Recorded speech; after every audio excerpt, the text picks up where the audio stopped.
Good evening, everyone. I'm Neil Love from Research to Practice, and welcome to Rounds with the Investigators. As tonight, this is our second of three meetings here in this room in San Antonio. We're using the same format. Research to Practice, we've always had a rounds-like approach to our work, and we particularly like to ask questions of the attendings on rounds, and that's what we're going to be doing a lot of tonight. We have a great faculty tonight. Dr. Sara Hurvitz from the Fred Hutchinson Cancer Center, Dr. Seth Wander from the Harvard Medical School and Massachusetts General Hospital, Dr. Matthew Goetz from the Mayo Clinic Comprehensive Cancer Center, Dr. Komal Jhaveri from the Memorial Sloan Kettering Cancer Center, and Dr. Virginia Kaklamani from the UT Health San Antonio MD Anderson Cancer Center. Here are the disclosures of the faculty.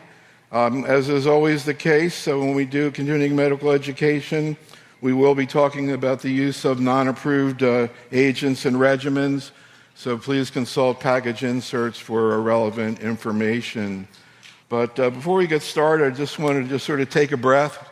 Everybody's had a lot of data fly by them today, and we're going to get even more into it tonight. But, Virginia is the co-director of the San Antonio Breast Cancer Meeting in Virginia.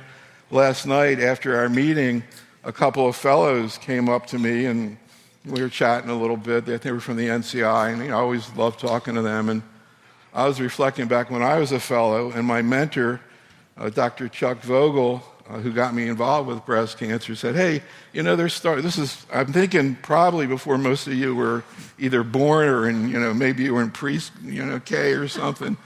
But he said, "They're starting this meeting in San Antonio. Well, let's go check it out, see what." And I've been staying in this hotel every year since then. I think I know half the staff. And I was thinking that these fellows, and probably a lot of people in this room, don't realize that when San Antonio started, it was here in this room. Yeah. And a lot happened. I'm not sure exactly how it was configured, but it was this hotel and this ballroom where San Antonio, the exhibits at that point were people like on little desktop displays out there, so obviously it's grown tremendously. And before we get started, I just kind of wanted to reflect back and let each one of the faculty briefly comment before we start roaring down this really increasingly complicated, got a lot more complicated today topic. Sort of the legacy of the San Antonio meeting, really I was thinking a lot about around early 2000, 2002 to 2005. Some of the memories I have, and Komal, I remember when we first heard that the dose stents, I think it was in 2002, Larry Norton, your colleague there, we knew that it was going to be presented. We were all excited. There was all this stuff, if we could just get chemotherapy scheduled right, we could cure cancer and all. So I arranged, at that point we were doing cassette tape interviews. So we flew up to New York, come into Larry's office to talk to him. This is like 2 weeks before the meeting. And we're getting all set up, and he goes, "Oh, wait a second, I got to make sure that the abstract is actually posted or I can't talk to you." I'm like, "Really?" Anyhow, fortunately it was. He talked about it, and of course we saw Mark Citrone present that. I'm not sure. Certainly that was a big advance for patients from a quality of life point of view. Maybe a little disappointing we haven't got more out of chemotherapy. Another memory I have, and Matt, you might appreciate this, I think it was 2004. We used to actually use the suites here in this hotel to do interviews. Sometimes we'd do 15, 16 interviews in a day. All day long we'd interview people. So I was interviewing Dan Hayes from Michigan, and he said, "There's going to be a presentation from the NSABP. This guy, Soon Paik, is going to present something." And of course, that was the first presentation of the Oncotype data, which led to all the other stuff. And then again, I think in this room, I remember Michael Baum presenting the ATAC trial. And you may not know this. This is like the largest trial ever done in breast cancer, like 9,000 people or patients entered the trial. Everybody was all excited that combination therapy with tamoxifen and anastrozole was going to be the answer, and it wasn't. And but again, everybody was really looking forward to that.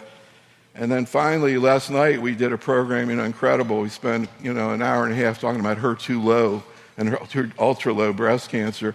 And again, 2005, in this room, Dennis Slayman, Sara, your colleague, We had just seen at ASCO, I saw Edith Perez here in the audience, incidentally. She's the one who kind of alerted to me that we were going to see the initial adjuvant trastuzumab data at ASCO. But then at San Antonio, Dennis presented the BCIG study.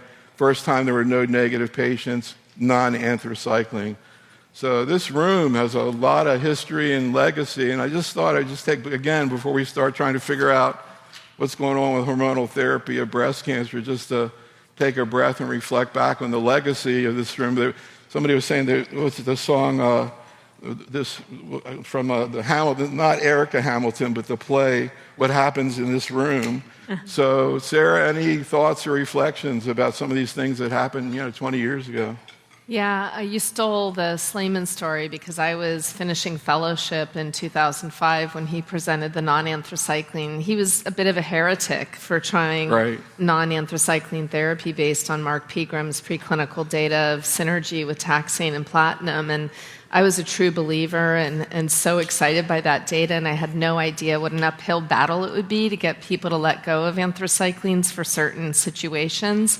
It continues on. I went to Norway about 3 weeks ago talking to them about letting go of anthracyclines for HER2-positive breast cancer. So it's not, the battle's been won here, but not necessarily everywhere, but that was certainly a momentous occasion. Seth, any thoughts?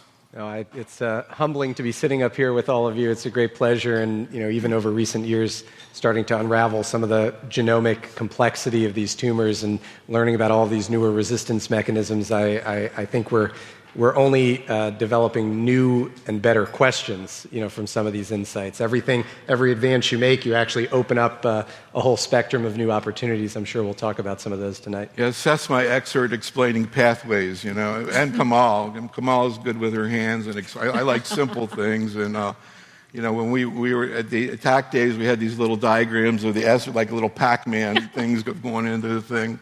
Matt, any thoughts? Neil, I was thinking today about, and I was at a poster, and Matt Ellis dropped by, and it reminded me actually of a discussion. You actually interviewed Matt Ellis when this is 20 years ago, with regard to the neoadjuvant tamoxifen versus letrozole. I was coming back from moonlighting. I was during the midst of my fellowship, and I had that on a CD-ROM and was listening to that.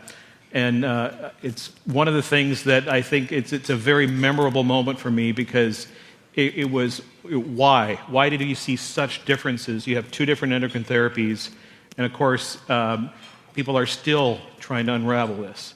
So, as I think back, obviously lots of things happening, but listening to Neil Love on a CD was something that I remember. You missed the cassette stage. Komal?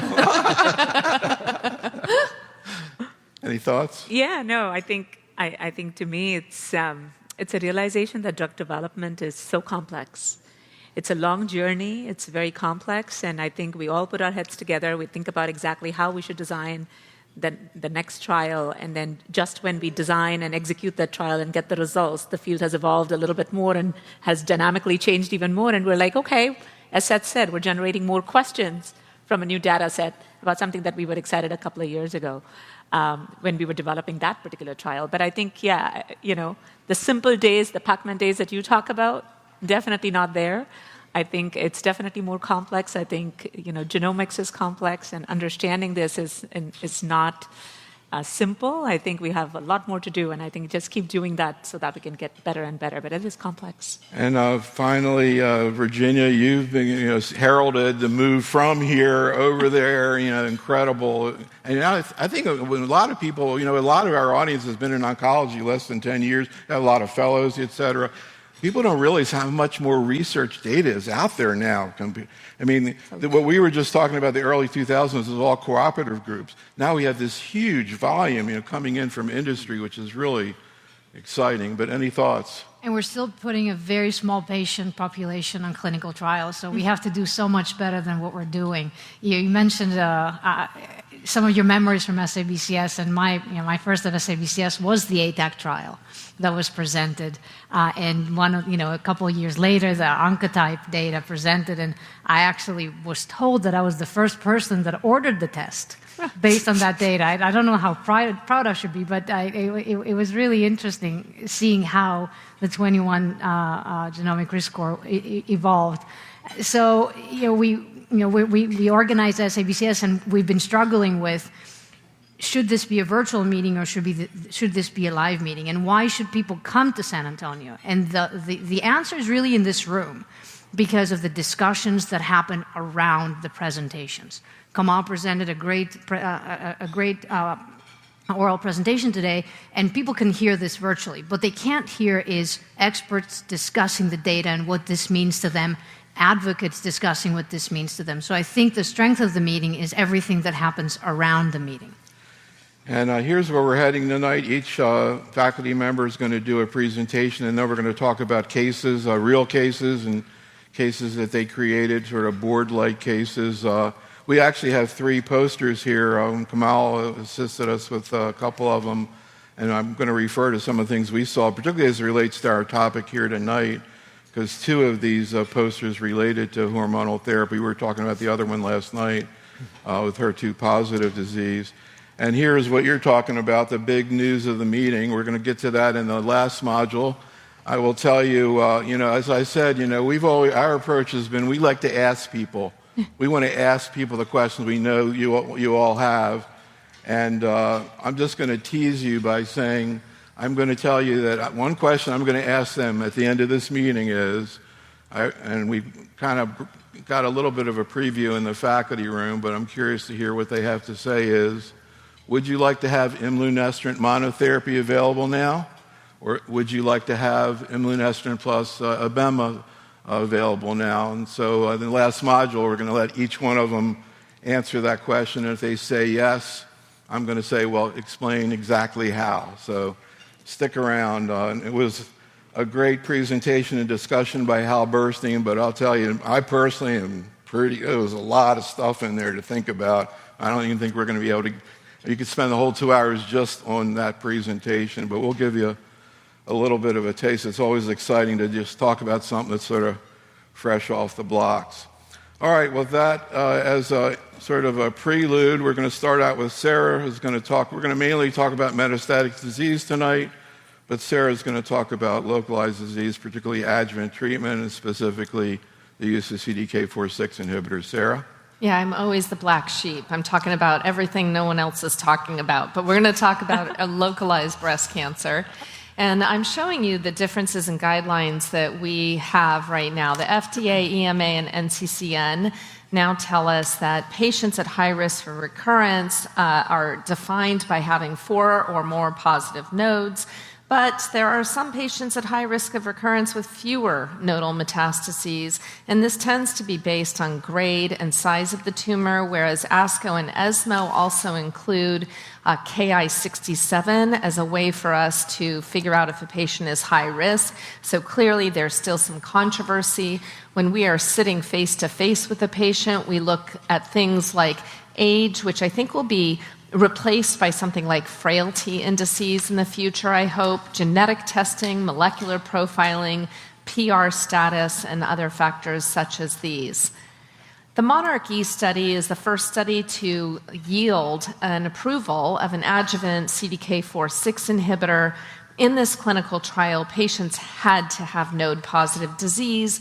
The majority, 91% of the patients enrolled in this study, had high-risk features that were not related to Ki-67, but there was a small cohort that allowed Ki-67-based enrollment. It was a 1-to-1 randomization of abema with endocrine therapy or endocrine therapy alone. It was not a placebo-controlled study with follow-up. 5-year efficacy results were presented and published this year at JCO, shown here. And what I'm showing you is the IDFS absolute improvement.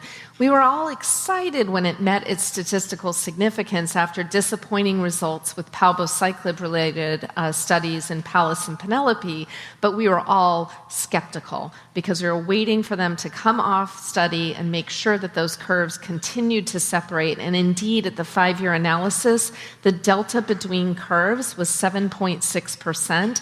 I think we collectively sighed relief with that.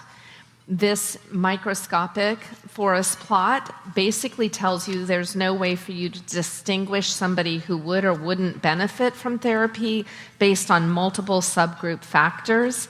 And the distant relapse-free survival also shows a similar improvement over time, where you start at a 2.5% delta at 2 years, and by the 5-year mark, it's a 6.7% absolute improvement in outcome. Overall survival is very immature. It's trending in the right direction. In the adjuvant setting, patients, it takes a long time for disease to recur, so we don't expect these results for some time. Safety is where it's at. This is 2 years of therapy with abemaciclib.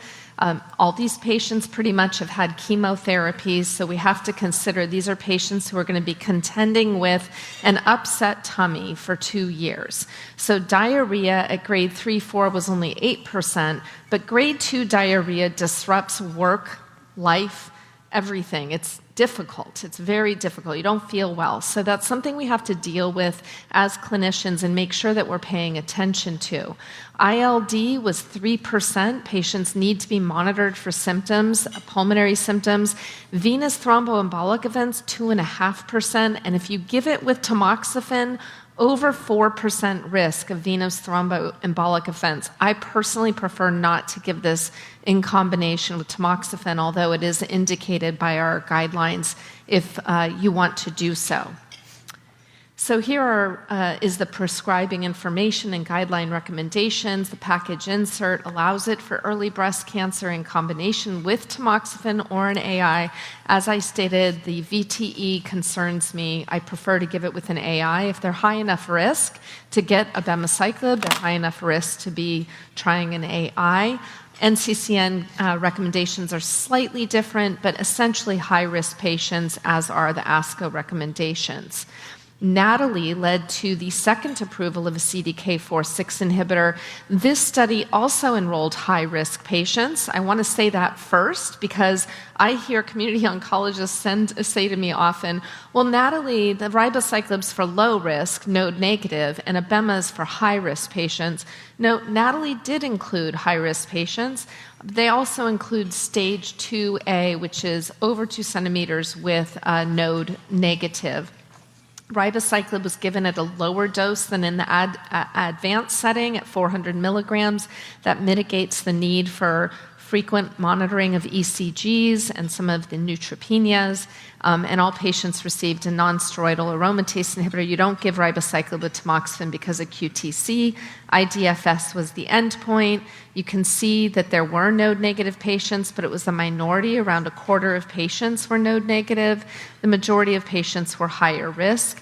The IDFS, now this study started later and ended later, so we don't have the type of mature data that we have with monarchE, but the IDFS, 4-year IDFS improvement was 4.9%, so not totally dissimilar from the monarchE. Of course, we don't want to do cross-trial comparisons. We'll try and avoid that tonight, but we're going to do it all night. The forest plots are to the left of the null point. And based on nodal status, this was presented at ESMO, and tomorrow evening we'll have an updated poster of distant relapse-free survival based on nodal status and stage, as well as factors like age, Ki-67, and other factors that are important to you. The nice thing is the curves continue to separate. Even for node-negative disease, you're seeing benefit for our patients. And at 44 months, the distant disease-free survival was improved with ribociclib. The 4-year data will be presented tomorrow night in a poster. Adverse events, more neutropenia than we see with abemaciclib. Febrile neutropenia is very uncommon. Liver-related AEs is something that I think you need to monitor more, and it's kind of that dark horse. We're all talking about ECGs and neutropenia, but really it's the liver-related AEs. This seems to be immune-related and responsive to steroids, but patients do need to be monitored for their LFTs while being treated with it. The QTc prolongation at this lower dose is a lower issue, and in fact, with the FDA approval, they've removed one of the ECG requirements when you're monitoring in the first few cycles. ILD 1.6% and the VTE is 1.1%, comparatively speaking, is lower than with abemaciclib. So just a couple months ago, it was approved with an aromatase inhibitor. Don't use it with tamoxifen. I see a lot of patients coming in on tamoxifen and ribo, and we shouldn't be doing this. And it's for early stage high-risk breast cancer as the co-pack. Here's the prescribing information that I won't read to you, but again, both ribo and abema are for high-risk patients, essentially, but ribociclib is the only one that you can also give for high-risk node-negative disease. Dose adjustments, we've seen some recent data. This is being presented here, and I can show it to you because the embargo lifted this morning. But this is the 4-year landmark analysis of NATALY looking at patients who had dose adjustments due to toxicity. And they looked at the reasons there were dose adjustments. Most of them were due to neutropenia or liver function issues. The important thing for our patients to know is if you look at low, medium, or high relative dose intensity and plot out the Kaplan-Meier curve, there is no detriment in terms of outcomes based on what your dose is, as long as you're dose adjusting for toxicity. Now, this isn't looking at willy-nilly starting at 200 because you think Mrs. Smith can't handle 400. It's dose adjusting based on toxicity. Similarly, Monarch E has presented efficacy and treatment duration by relative dose intensity and has shown similar similarities. That's a good one. You should quote me. But there is really no difference based on that if you have to adjust down due to toxicity. So my final couple of slides here is the summary, this table looking at the ribociclib versus abemaciclib data, the number of patients enrolled in the trial, how long you give the therapy, what percentage of patients had grade 3 or node negative or higher node involvement, and then the outcomes. Now, it's hard to compare them neck and neck. Again, we shouldn't compare trials, but they're kind of similar. You might argue that the ribo delta is a little bit lower. I think they're fairly neck and neck, and we have to make very patient-based decisions. There's this nice table that's going around, started by Dr. Slayman when he initially presented NATALY, showing the differences in the patient populations enrolled in these two trials to help you gauge whether or not your patient would be only eligible for one and not the other. But I think in many ways this is shared decision-making. Both look very good. And those are my conclusions that I've already said. So thanks, Sara. And we're going to jump into some presentations, but maybe before we do, obviously, to me, two big questions are, when are you going to use a CDK in the adjuvant setting, and then which one? And there are more questions that hopefully we can get to as well. Incidentally, Michael was here last night in the room here, submitted like 11 questions, and just now he's also submitted another 11, so really good questions. Michael, you got to come into our chat room. I haven't seen you in our webinars. We're getting tons of questions coming in from Zoom. We'll see. If we can't answer them tonight, we'll answer them other times. But Virginia, one of the things, actually, there have been a lot of presentations over the years from the overview, from the Oxford overview, and one of the principles that came out of there is, once you establish what a hazard rate is, theoretically, you could calculate an absolute benefit by applying it not just to the patients who might have been in the trial, who are often are high risk, but lower risk patients, and then you balance it against what you perceive as a toxicity. So my question is your bar for using a CDK along the lines of what Sara presented, or do you go lower than that, or bring that up? I do what the trial has done and what the inclusion criteria for the clinical trial was, because this is the data that we have. Now, I've struggled a couple of times where I've had node-negative patients, but patients that I feel have a higher risk of recurrence. They don't really meet the criteria.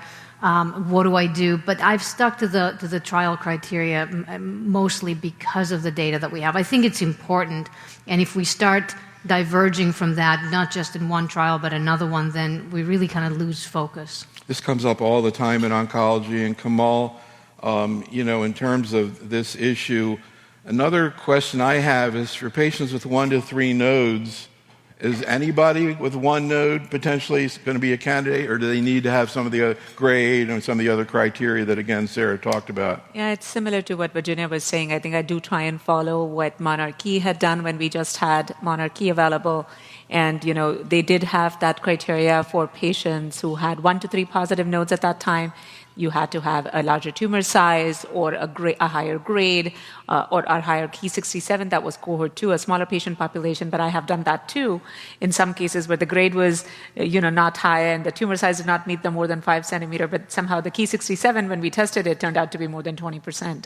So I have tried to stick to the trial criteria in those cases, just so that I think we can apply the evidence-based medicine that we have and stick to that. I get into this issue all the time with the lung people because they are also very strict on the trials, but they never heard about the overview and the whole thing of the hazard rate.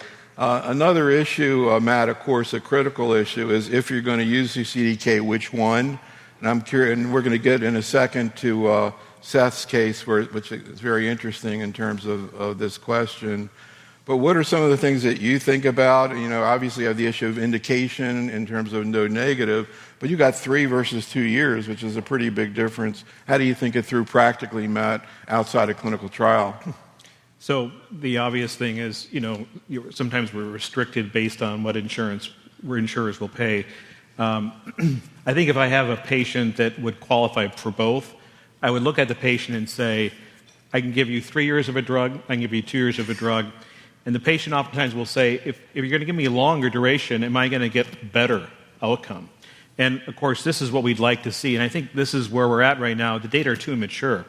But, from what I can see right now, I don't see this large added benefit for an extra 3rd year, which may be something we see 5 years from now, right? But from what we see right now, I would say that for the average patient, let's say who's a candidate for both drugs, generally they're saying, please give me 2 rather than 3 years. They're usually not asking for more.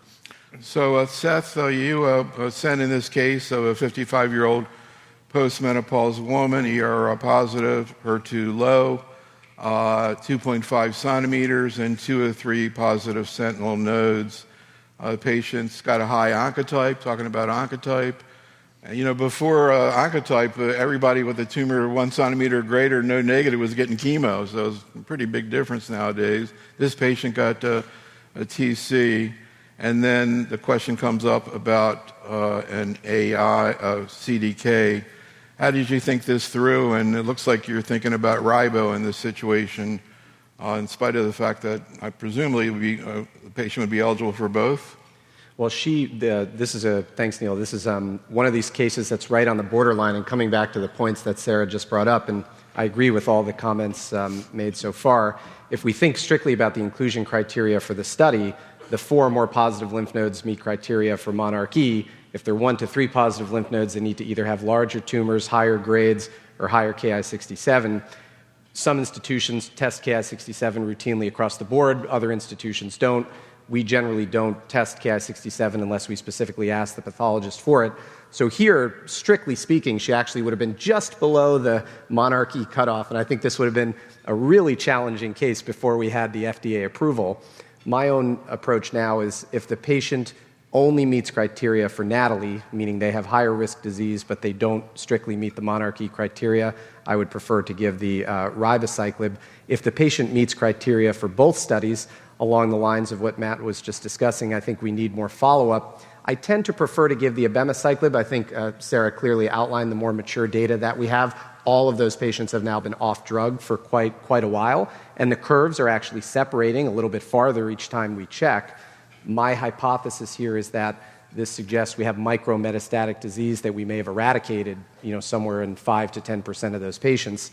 We look at the ribo curves. As all of those patients come off drug, we hope we're going to see the same phenomenon. We hope we're going to see the curves stay apart. I worry a little bit about the Penelope-B data, which we didn't have a chance to talk about today, where high-risk patients had 1 year of palbo. The curves started to look pretty good. There was a couple of % difference. And then as everybody came off drug, they collapsed back together. My hypothesis there is we probably have some micrometastatic disease that we're delaying outgrowth of, but we're not actually eradicating or curing those patients. And so to Matt's point, I think we need longer follow-up for the ribo data. But in this case, because she met Natalie criteria and was just off the mark for the monarchy, I would offer her ribo. So, Sarah, do you want to weigh in on choice of CDK when you have the option of both, and also this clinical situation? And where do comorbidities fit in? One of Michael's 12 questions is any history of heart disorder or relative contraindication to ribo? And what about the patient's sort of GI, constipation, diarrhea type history? How do you factor these into your decision, and do you stick by the letter of the law, so to speak? Well, I stick to the letter of the law. I'm not giving abemaciclib for node-negative disease, and I'm not giving ribociclib for stage 1A node micro. I'm like Virginia, following the way the studies were done, but there's a fair amount of overlap, as that last table shows you. And I think abemaciclib is a rougher drug for patients who've had chemo, they're beat up, they're trying to get back to their life. There is a theory in terms of why to do 3 years of therapy and pushing cells into cellular senescence. With the abemaciclib, it was sort of arbitrary, based on Pallas. I don't know the long-term data. Most of the patients are off therapy. We're just, as Seth said, just beginning to see how those curves are going to do once everyone's off therapy. So I think we're all waiting for longer term. But ribociclib has survival data in the metastatic setting across all of its phase 3 studies. So I don't think there's going to be a big difference, to be honest. And I think you're right choosing both of them, either of them, depending on the patient's situation. So just briefly, Matt has this really interesting case that kind of gets into an issue that, is not a major thing tonight, but I think is worth bringing up. And I'm just going to let him describe his thinking in this regard and ask Virginia whether she agrees or disagrees. I thought it was kind of interesting. So basically, a high-risk patient, locally advanced disease with BRCA2. And so the issue of PARP, and specifically olaparib, comes in. And Matt, you list a number of potential options for this, and you say that the option that you like the best is D, which is AI, and then olaparib for a year, and then abema following that for 2 years. What's your thinking? And I'm going to ask if Virginia, it looks like everybody's kind of nodding their heads. What about, where does this come from, and what about giving them both together?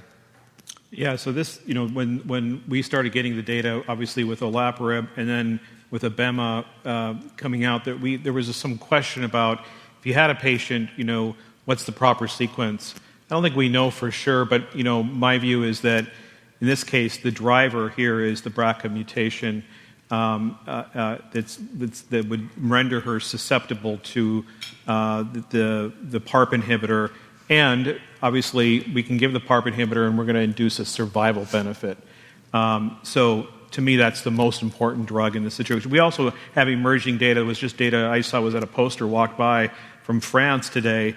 It's now very clear that in patients with BRCA1, BRCA2 mutations, obviously most of the ER positives are BRCA2s, but there's clear resistance to CDK4/6 inhibitors if you have a BRCA2. That doesn't mean all across the board resistance, but less sensitivity. So the most important drug for this patient, I think, is clearly the olaparib.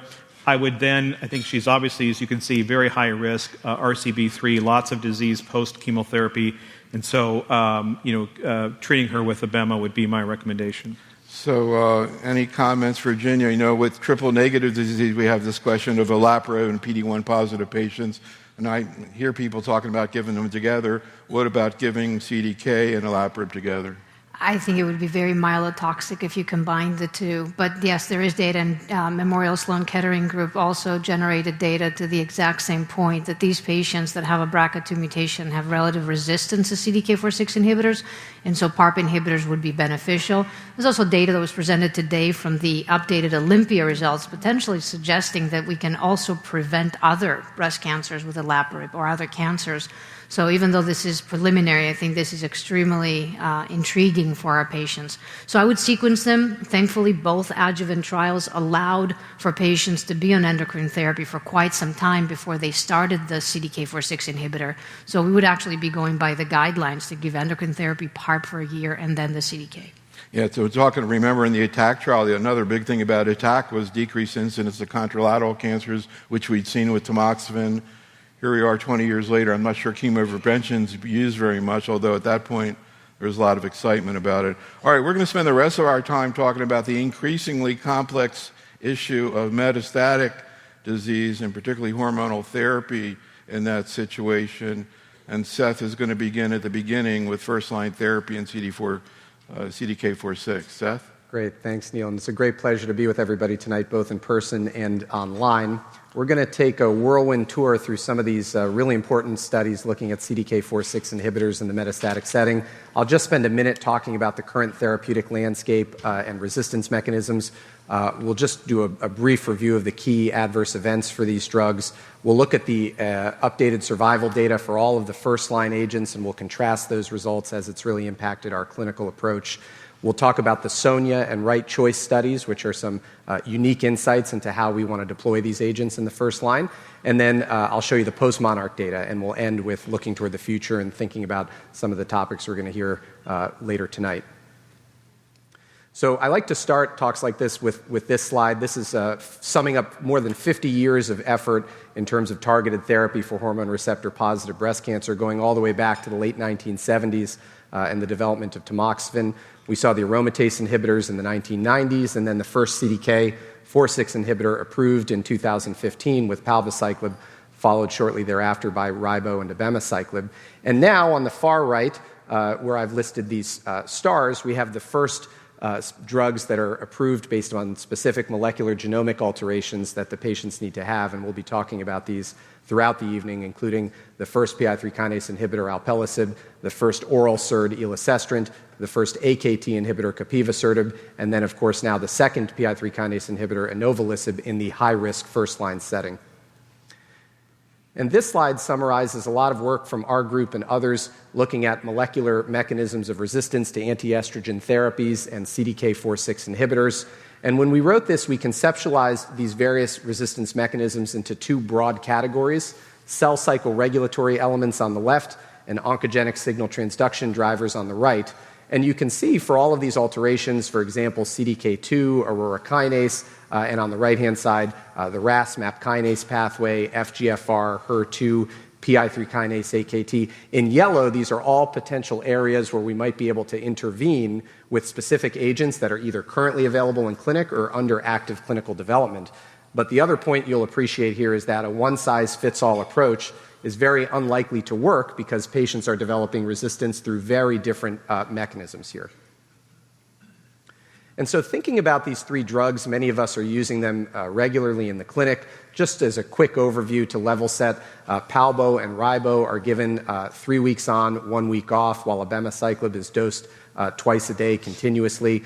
We see fairly high rates of cytopenia and neutropenia, slightly more so for palbo and ribo, but the rate of febrile neutropenia is very low overall, and prior evidence suggests this may be due to the cytostatic effect in the bone marrow rather than a cytotoxic effect like what we see with conventional chemotherapy. As we were just discussing, the abemaciclib has more GI toxicity and diarrhea. All of them can increase creatinine. This may be a little bit more common with the abema, but some of that is about tubular secretion of creatinine rather than true renal injury. So at least in our clinic now, we're using a lot of cystatin C, which is a better measure of true renal function for patients with slight creatinine elevations on these drugs. We see transaminitis, which is slightly more common in the ribo or the abema, and we just spoke about rare episodes of QT prolongation, which are unique to ribociclib. All of them can cause rare rates of pneumonitis. And then here are the first-line studies, and just to summarize, when these drugs were first approved based on median progression-free survival benefits, they were all remarkably similar. When you looked at the median PFS curves for first-line deployment of palbo, ribo, or abemaciclib, you saw PFS benefits on the order of 10 to 15 months with hazard ratios right around 0.5 to 0.6. But now the story's become a little bit more complicated as we look at the overall survival data for all three of these agents, and we'll go through them each in turn briefly here. Here's the schema for PALOMA-2. All of these studies were very similar, very large, multi-center, international, double-blind, randomized phase 3. They took patients who had hormone receptor-positive, HER2-negative, metastatic disease or unresectable locally advanced disease who had not received prior therapy in the metastatic setting. Paloma-2 had over 660 patients randomized to letrozole or letrozole plus palbo. Primary endpoint was progression-free survival, but here's the overall survival where there really was no significant clinical benefit. The hazard ratio was very close to 1, as you can see here. Then we had the update from MONALEESA-2, very similar study. Patients were randomized 1-to-1 to receive letrozole or letrozole plus ribociclib at 600 milligrams, which is higher than the dose we just discussed in the adjuvant setting. Again, over 660 patients with the primary endpoint of progression-free survival. Remember, these two studies had essentially identical median PFS benefits, but now for ribo, we see a really significant median overall survival improvement from about 51 months up to almost 64 months, with a hazard ratio of just over 0.7 and a significant p-value. So this really changed the practice patterns for us in clinic. We saw a rapid uptake of first-line use of ribociclib, which continues to this day based on this data. And then here we have the MONARCH 3 study presented last year here by Matt. It feels like it was yesterday that we were discussing these results. Similar study for these patients. A couple of important differences here. Now we're looking at abemaciclib, AI alone or AI plus abema. The sample size here was slightly lower, from 660 down to about 490, and the randomization was 2-to-1. Same primary endpoint, and now we're going to look at the secondary endpoint of overall survival. And here again, you had that median overall survival improvement, very similar, about 12 to 13 months, with a hazard ratio of 0.8, and that p-value is what used to keep me up at night in the lab when I was a graduate student, 0.06, right? So close. I think if we had just had a little bit more population there, a little bit more sample size, we probably would have hit the primary endpoint. So the situation's a bit complicated because you have two drugs with 12-plus month median overall survival benefit, but only one of them actually met its statistical endpoint, and that's ribociclib, based upon the data we just reviewed. But I would say that this is really clinically meaningful, and I'm sure we'll discuss the implications of this data and how we're using it in clinic. So here's the SONIA study, which addressed a really important question of whether we have to deploy these drugs in the first versus the second line. These were pre- or postmenopausal patients with measurable or evaluable disease. They were not allowed to have had prior therapy for advanced breast cancer, no visceral crisis. This was a large study with over 1,000 patients, and they were randomized 1-to-1 to get aromatase inhibitor alone or aromatase inhibitor and CDK first, followed by the appropriate alternative regimen. So if you started with the AI alone, you then went to fulvestrant plus CDK. If you started with the combo, you went to fulvestrant. And the primary endpoint was PFS2, which is the combination of the progression-free survival for both the first and the second line. About a third were de novo metastatic. About 64% of these patients who had prior endocrine therapy had a treatment-free interval of over 2 years, and the vast majority were palbo. And this was really, I think, interesting data where you saw that there was no significant difference either in PFS2 or in overall survival. So this data suggested it didn't really matter where you deployed the CDK inhibitor, whether you did it first or whether you did it second. As long as they got the CDK inhibitor at some point, they were ending up in the same position here in terms of overall survival and in terms of the overall PFS. When you looked at the forest plot here, there is a little bit of shifting around, but all of these confidence intervals cross 1. And so again, the conclusion here was that there wasn't really a specific subgroup where you need to use it first or you need to use it second. Again, some of this was limited by the distribution and the sample size. And then here we have the Right Choice study, which is another very interesting study, pre- or postmenopausal patients who had more aggressive disease, so symptomatic visceral disease, impending visceral crisis. They had to have a good performance status and a bilirubin of less than 1.5, the upper limit of normal.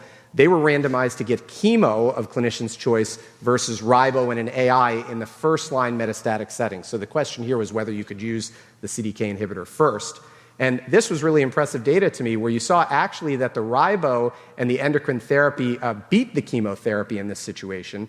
And you can see that here in terms of the progression-free survival. The overall survival results were about the same. And you saw a similar number of responses, as you can see on the table below.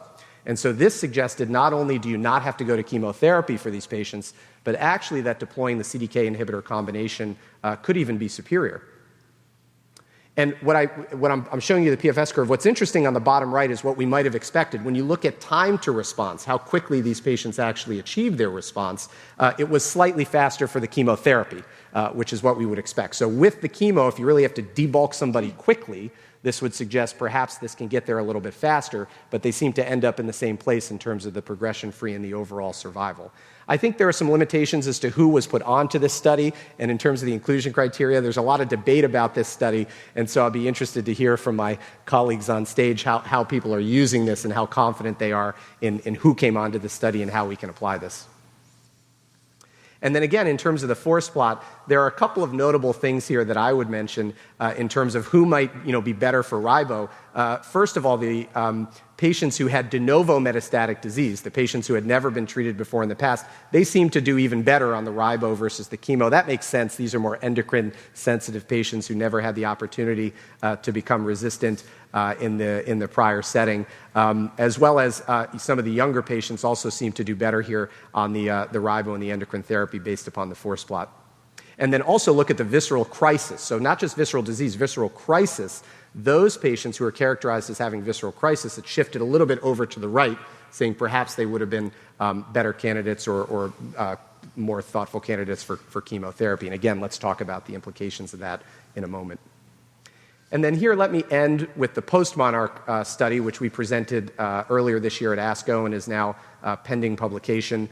This study looked at abemaciclib after prior CDK4/6 inhibitor. So these were patients who had had first-line therapy with an aromatase inhibitor and a CDK inhibitor. They had not had prior therapy for advanced breast cancer. They had not had any chemotherapy or prior fulvestrant. They were randomized in the second line to get fulvestrant placebo or fulvestrant plus abema. With over 360 patients, the primary endpoint was PFS, investigator assessed. And here are those curves where we saw a slight shift. The control arm overperformed a little bit what our expectations were here based on some of the more recent studies. We saw an improvement from just over 5 months to 6 months, but a 6-month PFS rate improvement from 37% up to 50%, hazard ratio of 0.73 and significant p-value here. When you look at the forest plot for the primary endpoint, most patients, again, seem to benefit from the inclusion of abemaciclib. Some debate about whether ribo to abema got the same benefit as palbo to abema. Most of these patients received palbo, so about a third of them, 20 to 30%, had had prior ribo. So we weren't quite able to condense that confidence interval down as low as we'd like to, and we're going to follow this a little bit further to see if that holds right on 1. And then here's the ctDNA analysis here.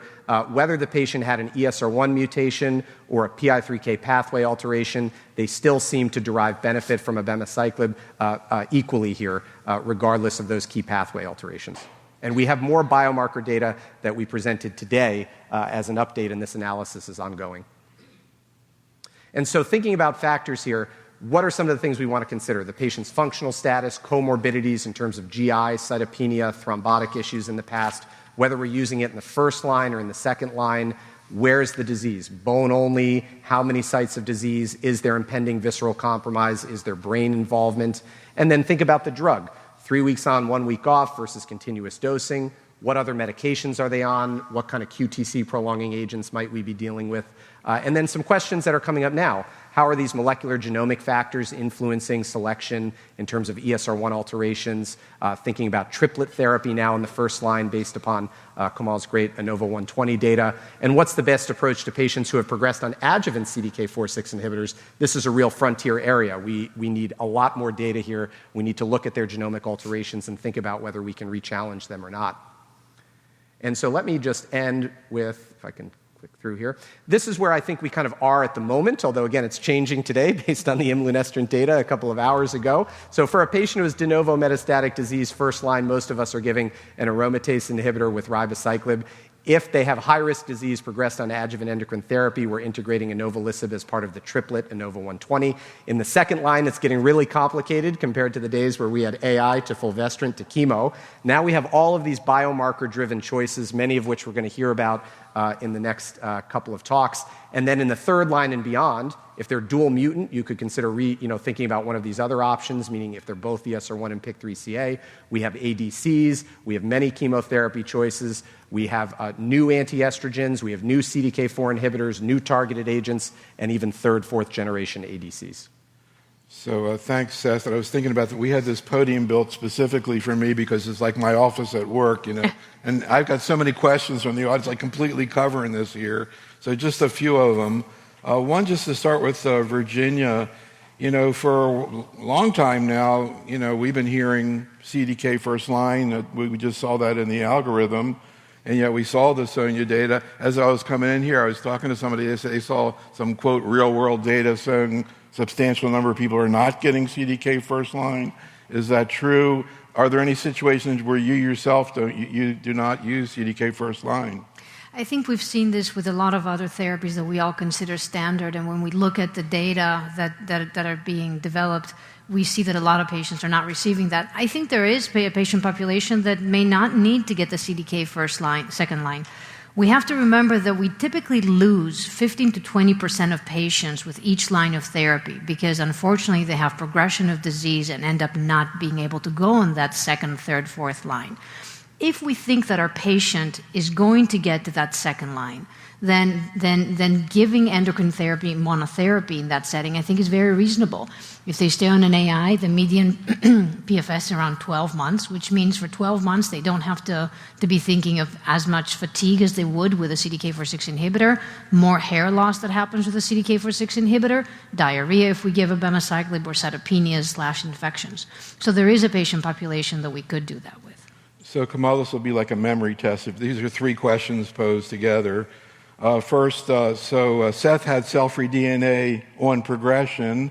A lot of people want to know, what about cell-free DNA prior to clinical progression? Obviously, there are trials looking at that. I'm sure you see people in second opinion who are having the assay done. So any thought about right now taking any type of action based on just, the molecular progression? Second question, any thoughts about ER low? We talked last night about HER2 low. What about ER 1 to 10? Big difference, particularly in local therapy, a very different ER positive versus triple negative, for example. How do you handle that in a local setting as well as metastatic disease? Third question is, are there situations where you start out with chemo in a patient with ER positive disease followed by hormonal therapy as opposed to just starting right out with hormonal therapy? All right, that's definitely a memory tester. 30 seconds or less. Let's try it. So the first question is a PARA-1-like or a Serena-6-like, which is currently in clinical trial, approach something that I'm utilizing in clinic? The short answer to that is currently I'm not. Certainly the PARA-1 data were very interesting, that with emerging ESR1 mutations with serial ctDNA, if you switch to a SERD plus CDK, the same CDK but just switch the endocrine therapy, that yes, you can derive that benefit. What we don't understand yet is that will that lead to an overall survival benefit? Or should we be happy with the PFS too, which certainly we're seeing. Patients who did not have the ESR1 were continuing the same AI-CDK. The ones that emerged with the ESR1 switched over to the fulvestrant. I'm not currently doing that based on that trial data. We'll see what Serena-6 shows, and then we'll see how that impacts us. I think the big question here is what happens to overall survival. Second question, very interesting on ER low, which is 1% to 10% expression of ER. We do think that this is a biology that behaves more like a triple negative tumor and not necessarily like a strongly ER positive or luminal tumor. So the question was, what do I do in the local setting? What would I do in the metastatic setting? I think in the local setting, we have now seen very interesting data with immunotherapy for the first time for hormone receptor ER low disease, I want to say. The signal there seemed like it was really prominent in the PD-L1 positive tumors and the ER low tumors. Certainly there was some benefit still seen outside of that as well in overall patients. I think we still are awaiting event-free survival data from there. From those trials, we had the Keynote 756, we had the 7FL study. So certainly something that we're keeping a close eye on. We want to see that long-term follow-up to see if that would be an approach we would utilize. I think in clinic, if I do see an ER low patient, I do think that I'm tempted to consider the Keynote 522-like regimen, given that we understand that these are aggressive tumors and behave more like triple-negative tumors. I might still offer them and give them a benefit of doubt with an endocrine agent at the back end, just to, cross my T's and dot my I's really well, but I do think they do behave like triple-negative. In the metastatic setting, I think, depending on their presentation, did they have a bone biopsy? Could this be related to the fact that the biopsy-reflected ER-low disease was the primary tumor strongly positive? I might have to take a few factors into consideration from the biopsy perspective, sites of disease, exactly what comorbidities this patient has, and the visceral tumor burden. And I might consider a chemotherapy-like approach versus an endocrine CDK4/6-like approach based on all those factors put together. So, Sara, another question about choice of CDK inhibitor. And, of course, a lot of debate about ribo versus abema. But we had on a video case presented at ASCO, a doc who said, I get these older patients, I give them palbo. I don't see there's that much different. It's much better tolerated. Then I've asked investigators who say, maybe it's not that better tolerated. Any situations where do you think palbo is better tolerated? Any situations where you use palbo? And of course, the big question, you put, I guess, your case here kind of gives the answer in terms of your preference for ribo versus abema. Yeah, the case is a young woman, and so we chose ribo. I think a lot of the evidence supports that based on MONA-7. There are patients who are appropriate for palbo. I do think, having treated a lot of patients with all three agents, that palbo is the best tolerated. It also doesn't have the type of drug interactions that you worry about with ribociclib or the GI side effects that you see with abemaciclib. So certainly I think it's not inappropriate. We can't be certain there's no survival benefit. It just hasn't been demonstrated in the studies that have been designed. So it's something to consider. But if I have somebody where, for all other intents and purposes, and there's no drug-drug interactions or cardiac history and other issues, I tend to choose ribociclib due to the consistent survival benefit. So Seth, this is a case from Virginia of a patient who got palbo and letrozole, responded for 2.5 years, and then has progression. Just curious, assuming no ESR1 or PIK3, what your thoughts are about post-Monarch using abema in this situation. Would you use it if ribo had been the first agent, for example? Yeah, and I think this is one of the really key evolving questions, and we may have a doublet, a more appealing doublet option as of this morning that we can talk about. This is the type of patient who had long duration of therapy on letrozole and palbo, isn't in visceral crisis, has a sort of genomically bland result, the ESR1 wild type, PI3K pathway wild type, where the current standard or the prior standard of care as of last year would have been probably fulvestrant monotherapy on the boards, and I think it would have been very reasonable to use the post-Monarch regimen here. I think it's a little bit harder if she had ribo because our data from post-Monarch was limited in terms of those insights. I still think it wouldn't be a crazy thing to try, although my feeling on post-Monarch has always been it was a really important effort, and we needed to prove some biologic plausibility about CDK after CDK in a prospective controlled setting, but it was never the end result, right? The end result is taking that finding and trying to build a better regimen with a next-generation oral anti-estrogen and probably a next-generation CDK4/2 inhibitor so that you can take that very marginal, modest benefit and try to push it further up into something clinically meaningful. So in the future, I think we're going to have great options for this patient, even in a biomarker-agnostic way with doublet therapy with newer agents. And as you said, we'll get a little bit more into this later on when we talk about EMBER-3, where a question is going to come up about what about imlunestrant plus abema in a situation like this. So, Matt, we're going to move on now, talk about PIK3 inhibitors. Could you talk a little bit about the data? Sure. So the outline here is I think, straightforward. We're going to look at the prevalence and prognostic significance of PIK3CA mutations in hormone receptor-positive metastatic breast cancer. Obviously, people have looked at in the HER2-positive setting, but this is the HER2-negative setting. We talk a little bit about the similarities and differences between inavolisib and alpelisib and implications for efficacy and tolerability. We're going to spend some time on the INAVO0120 study, very important study that recently led to the FDA approval of this drug in combination with palbociclib and fulvestrant. And then just briefly, some data on some of the long-term data from alpelisib, and speaking a little bit about the spectrum, frequency, severity of the different side effects that we see. So what about this pathway? So the PI3 kinase AKT signaling pathway plays a very important role in cell growth, protein translation, autophagy, metabolism, cell survival. There's probably other aspects that I've not listed here. We know that there are these mutations. We call them truncal mutations because they're there from the start, that is, at the time of diagnosis. And these are mutations in the PI3 kinase or the PIK3CA gene that lead to activation, as I mentioned before. But we also see alterations in PTEN, so we can see loss of this particular protein and mutations. And all of these, if you look at the sum total, it's actually not a small number. It's about 40% of all breast cancer patients. I'm going to spend just a little bit of time on the prognostic effects of PIK3CA mutations. It's a little bit controversial, but I think it does relate to endocrine sensitivity. Today there was a great talk. If you missed it, I would actually ask you to go back. And it was the talk right before the general session started. William Kalin actually talked a little bit about what makes a good drug target. And one of his points was really good, and that is just because the target is associated with better outcome does not mean necessarily that it's a bad target. And of course, he used ER as an example. But this is the controversy with these PIK3CA mutations. In the early stage setting, they're associated with better outcomes. So if you look, this is a paper by Kevin Kalinsky, published in 2009 in a large number of patients. Shireen Loy published a pooled analysis. This was, I think, well over 5,000 patients. And then to add a little bit more information, this is from Matt Ellis.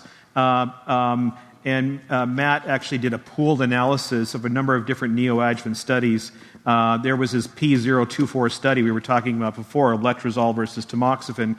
But he looked at other studies as well. And the bottom line is when you have these mutations in the early stage setting, it does not confer greater response in terms of Ki-67 response.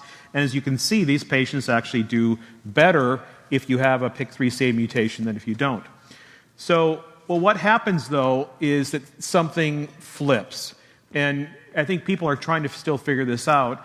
But these are data from Monarch 3. We just published these data just a few months ago, where we looked in the first-line endocrine sensitive in the letrozole placebo arm. So this is not abemaciclib, this is letrozole. This is a marked difference, again, improvement. So 25 months if you have the mutant versus 14.6 months with the wild type. But Sarah Tolaney actually published in Monarch 2, which again, Monarch 2, just as you recall, was fulvestrant placebo versus fulvestrant abema. That led to the FDA approval in the second-line setting. But here, looking again at the control arm, the endocrine therapy alone arm, all of a sudden it's flipped. And so now we see the mutation associated with worse outcome. So the question, of course, is why is this?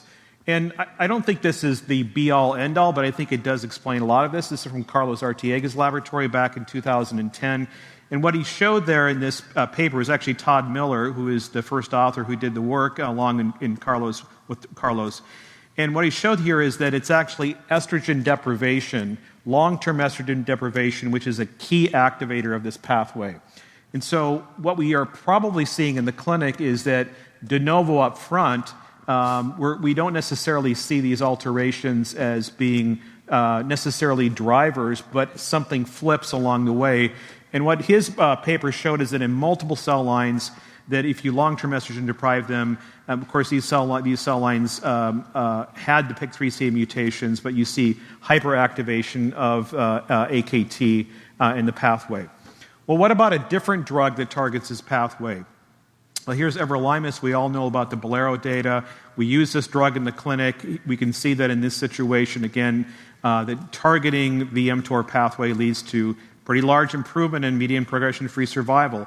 But now, again, brand new data just published. If you use this in the adjuvant setting, there's no value. Now, is that because necessarily that the drug doesn't work? No, but there may be importance, it may be context-specific, and that's something that people are really trying to sort out. So as you can see there are important differences. And so I think one of the major questions now is we begin to develop better PI3 kinase targeting drugs. Should we just move them all the way into the first-line setting? Will they work all the way in that early setting? So if you have the target, will it always work? Will the drug always work? So far, that's not been the case. But, again, as we get better drugs, we'll see. So we're going to just look through at some of the data with regard to the inavolisib. This is a very interesting drug. It's an ATP competitive inhibitor of PI3 kinase alpha. But the interesting thing about this drug that you can see on the right-hand side is that it actually leads to degradation of the mutant P110 alpha protein. And so that's unique. You don't see that actually with alpelisib. And obviously you can see there that this drug had profound activity in terms of inhibiting AKT. And downstream of that, it actually leads to apoptosis. You see that with the cleaved PARP there. And then this is a preclinical model. You saw that it really had nice anti-tumor activity. So this is the study that I think kind of went under the radar for a lot of us. And the reason it went under the radar was because it took a long time to accrue. Why did it take a long time to accrue? Well, this trial really focused on probably a smaller population. These were PIK3CA mutated patients.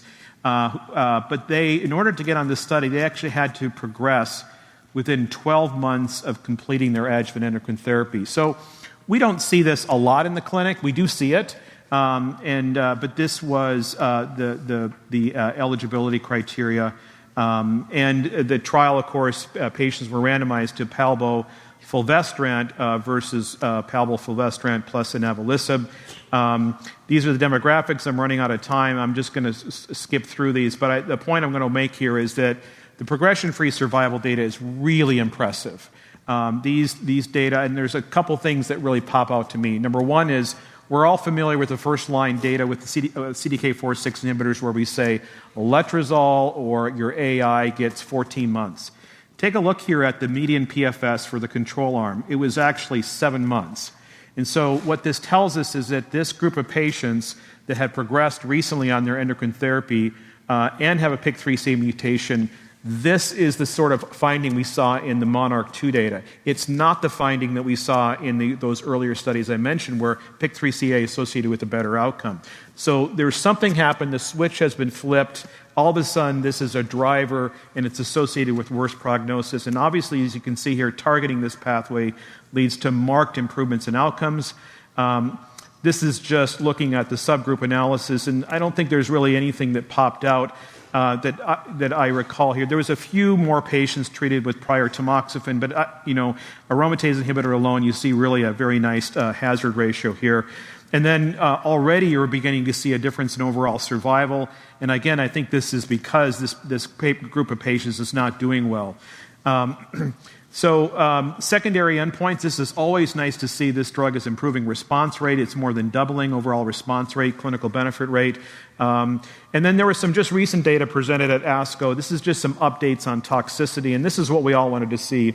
Many of us, if you all know that we've given alpelisib, it's a tough drug to give because of the toxicities. I have had patients that fired me because I gave them that drug.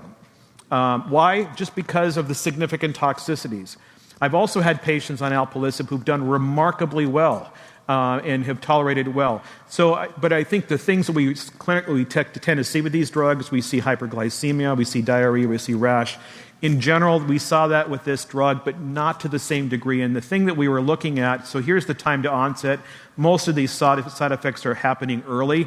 But here's, to me, the most important data, and that is how many times did these side effects lead to the fact that the doc had to either reduce the drug or the doc had to discontinue the drug. And you can see for hyperglycemia, this is actually we're not seeing a lot of discontinuations, obviously not for diarrhea nor for rash.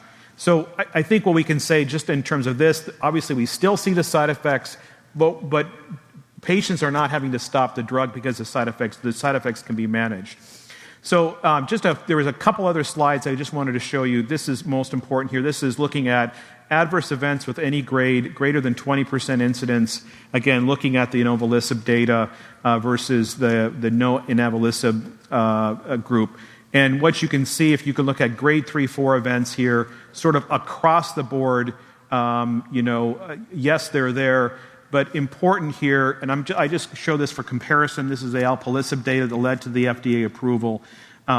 it's a little bit hard for me to see this. I think I'm getting old, but the point is there that as opposed to the inavolisib, where about just a handful of patients actually had to discontinue the drug, it's actually up to 25 to 30% of patients had to discontinue the drug, and a lot of this is because of hyperglycemia. We have the final OS data was published a few years ago. I think personally that these OS data were probably not positive because maybe patients were not staying on the drug as long as they should.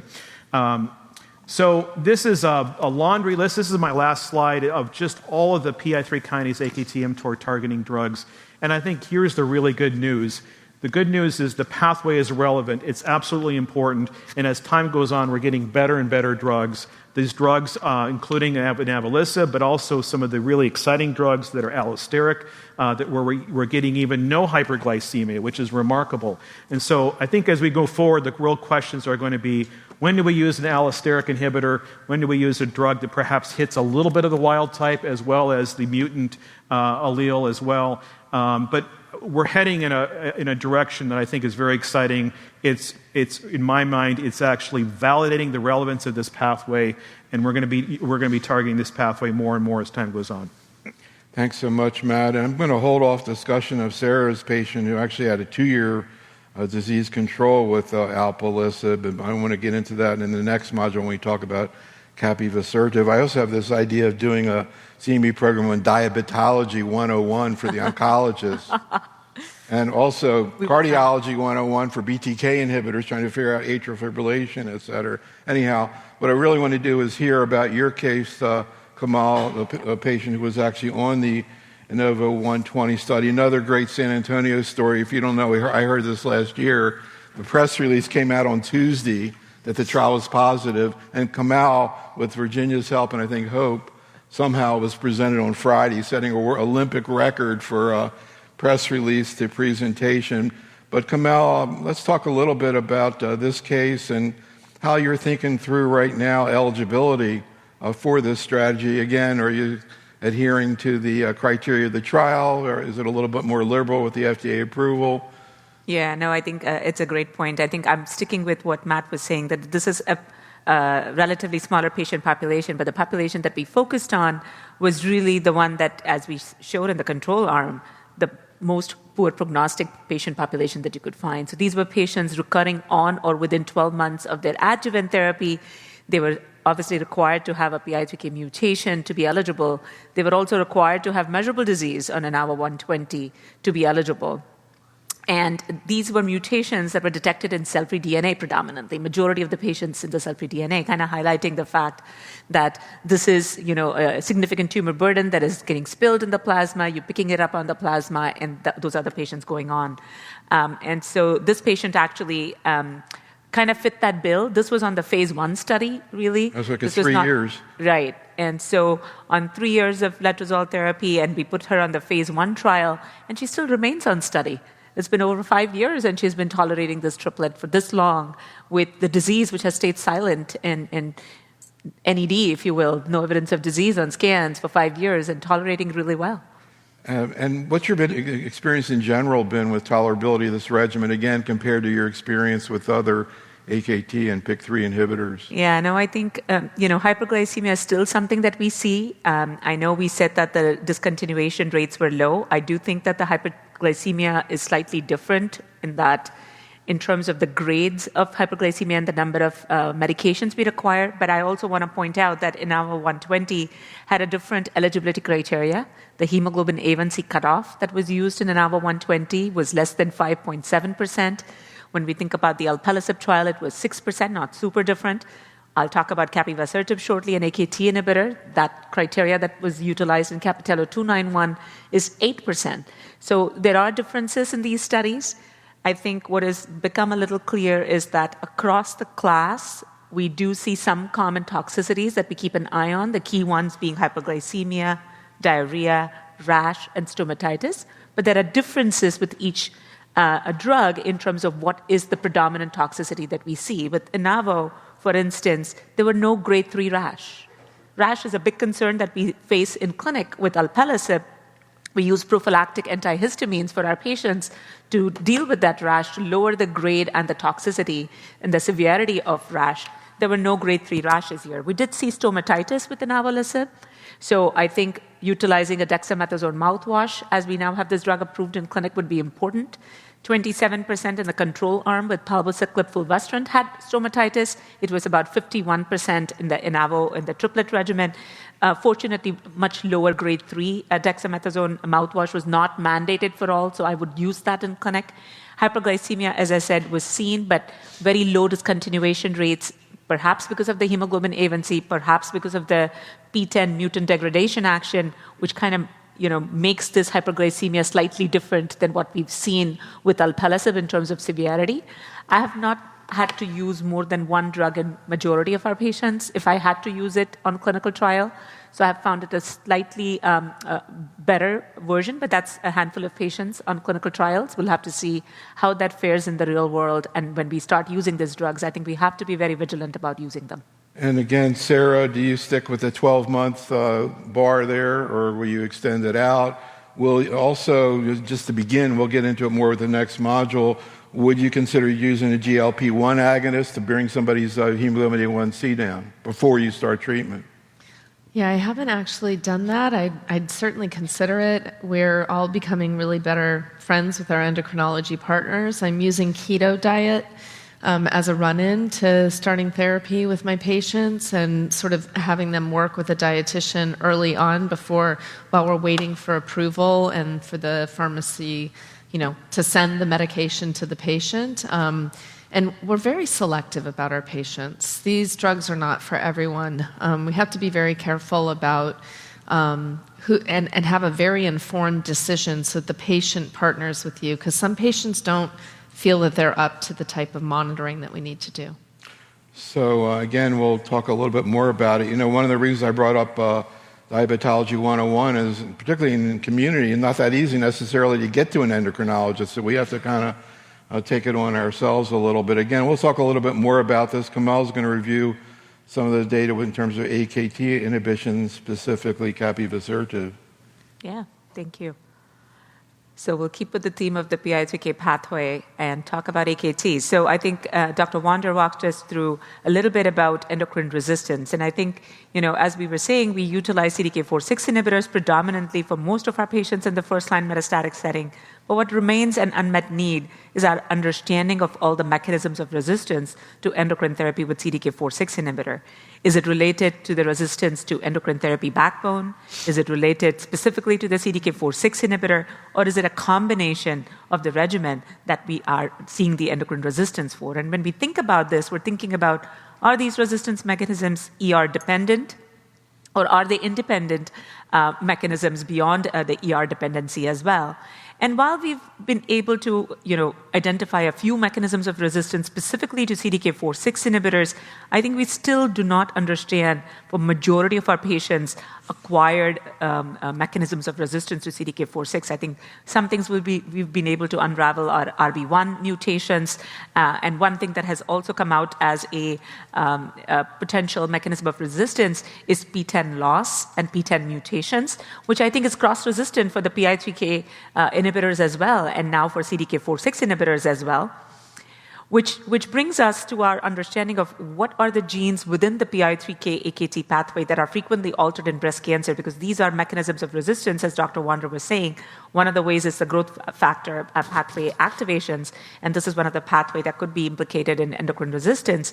And we want to understand exactly what the prevalence of these alterations are for HR-positive breast cancer. Approximately 40% have PIK3CA mutations. 5 to 10% could harbor PTEN alterations and AKT1 mutations. AKT being a key central node here, also in the PI3K AKT pathway. We've been able to target the most downstream node with mTOR inhibition. We've gone upstream and now have PI3K inhibitors. And this is another central node that we are able to target within this pathway to achieve that. But I think the benefit of here targeting the AKT is not only are we addressing the issue that is brought upon with the activation of the pathway through PI3K mutations, but also beyond that with PTEN alterations and AKT mutations as well. Now, one thing that we were trying to understand is the prevalence of these alterations similar in the primary tumors or in the metastatic tumors? Do we see the same prevalence when we're looking at both together? On your left in orange are data from my institution at Memorial Sloan Kettering. It's a large data set where we tried to look at 762 samples that were metastatic tumor samples. We then looked at a similar amount from primary tumors from the TCGA. And we did not necessarily see a discordance in the prevalence from the primary to the metastatic setting. On the right-hand side, there is a smaller cohort from the Netherlands where we did look at metastatic samples, about 279, compared them to the 66 primary tumor samples. And here we see that there is more alterations in the PI3K, AKT, PTEN in the metastatic setting compared to the primary tumors. So really we need to further understand whether this is something that we are seeing with extend exposure under the selective pressure, and are we acquiring more of these alterations in AKT, PTEN particularly so, because as we heard from Dr. Goetz, that the PI3K mutations are really clonal, and we don't necessarily see a whole lot of acquired. We have seen some acquired. We don't understand the implications of targeting that, but we want to understand that better. And maybe the metastatic site might be an appropriate site to target for a biopsy sample to understand these alterations. AKT inhibition with capivasertib, it's a potent AKT inhibitor of all three AKT isoforms, and really provides this broader actionable biomarker beyond PI3K mutations with PTEN and AKT mutations. And we first saw data from the phase 2 FACTIAN trial where we saw doubling of progression-free survival with the addition of capivasertib to fulvestrant. So from 5 months from fulvestrant alone arm to nearly 10 months with the addition of capivasertib.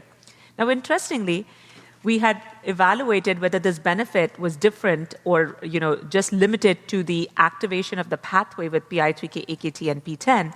And the benefit initially was thought to be independent. You could have had an alteration or not, and the benefit was thought to be there with the capivasertib. But at that time, we were utilizing digital droplet PCR for only certain PI3K mutations. We were not checking for AKT mutations. We were not doing NGS for PTEN alterations. We had checked for PTEN by I8C for PTEN loss.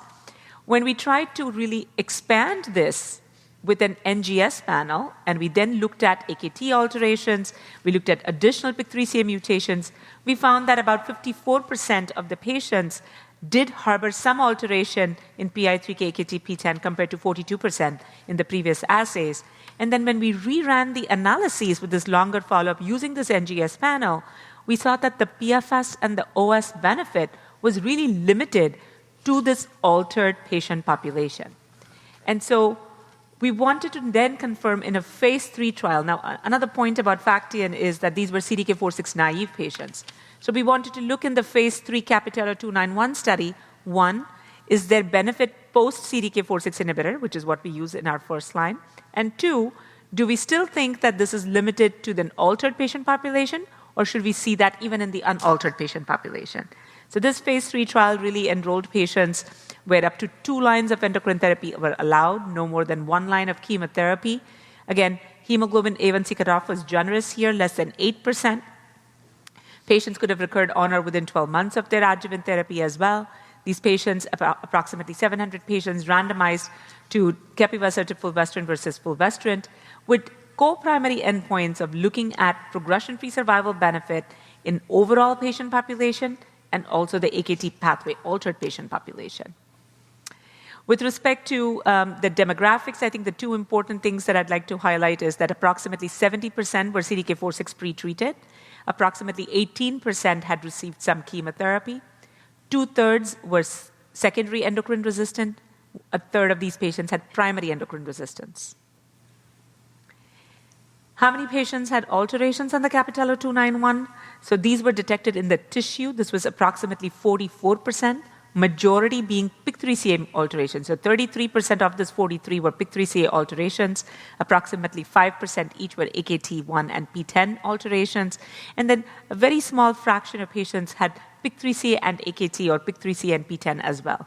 16%, the alteration status was unknown. Now, these are the primary endpoint results, where we see PFS by investigator in overall patient population shown on your left, improvement from 3.6 to 7.2 months. Hazard ratio here is 0.6. On your right, when you focus on the AKT pathway altered patient population, Similar numerical benefit and the delta of benefit, hazard ratio is 0.5. When we looked at PFS by subgroup analyses, these were the 3 strat factors we were looking at. Regardless of prior CDK4/6 inhibitor, liver metastases, or chemotherapy naive, there was a benefit with the addition of capivasertib to fulvestrant. Numerically, these numbers look lower. Proportional hazards remain the same in terms of the hazard ratio around 0.5 to 0.6.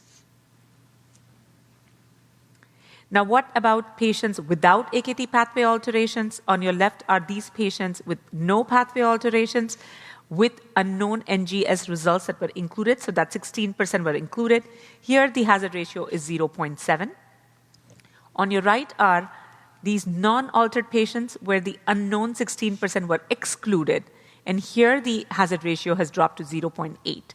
And so currently, based on all of this data put together, the FDA has provided approval for capivasertib and fulvestrant in the AKT pathway altered patient population. Overall survival data are still immature, and we're awaiting more mature data and more mature follow-up to see if this would lead to an overall survival benefit in these patients. We've also now looked at data looking at benefit by the alteration. So would it differ if you had an AKT mutation? Would it be different if you had a PI3K or a PTEN alteration? And as shown here, it seems like regardless of what kind of alterations you have, you would see the benefit. Granted, the numbers for AKT and PTEN alterations are much smaller. We've also seen results for PFS2 and time to chemotherapy, and the benefit for this combination is seen, and clinically meaningful delay is seen even with initiation of chemotherapy compared to fulvestrant alone. So this is reassuring. With respect to safety, we were talking about this.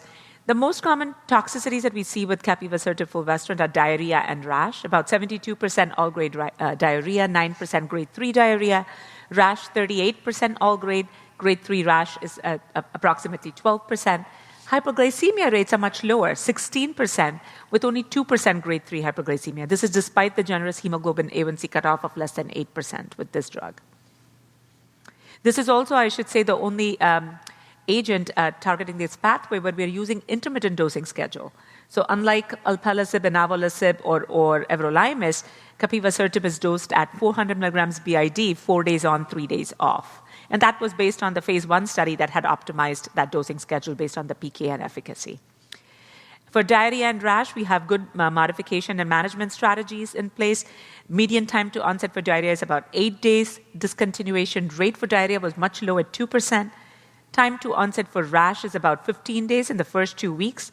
Discontinuation rates due to rash were 4.5%. I think for grade 2, you can continue at the same dose, but for a recurrent grade 2 diarrhea or rash or a grade 3, you could consider reducing the dose level from 400 to 320 milligrams. We also have patient-reported outcome data that has now been published by Mafalda Oliveira earlier this year. And really what we have seen is that there is a significant time to delay in health-related quality of life, and many other dimensions of quality of life have been maintained, with the exception of diarrhea, which is the tall red bar that you see on the bottom figure on your top, kind of going with the toxicity profile that we're aware for capivasertib. But otherwise, it's nice to see that we're seeing efficacy, a good safety profile, and patient-reported outcomes that are favorable as well.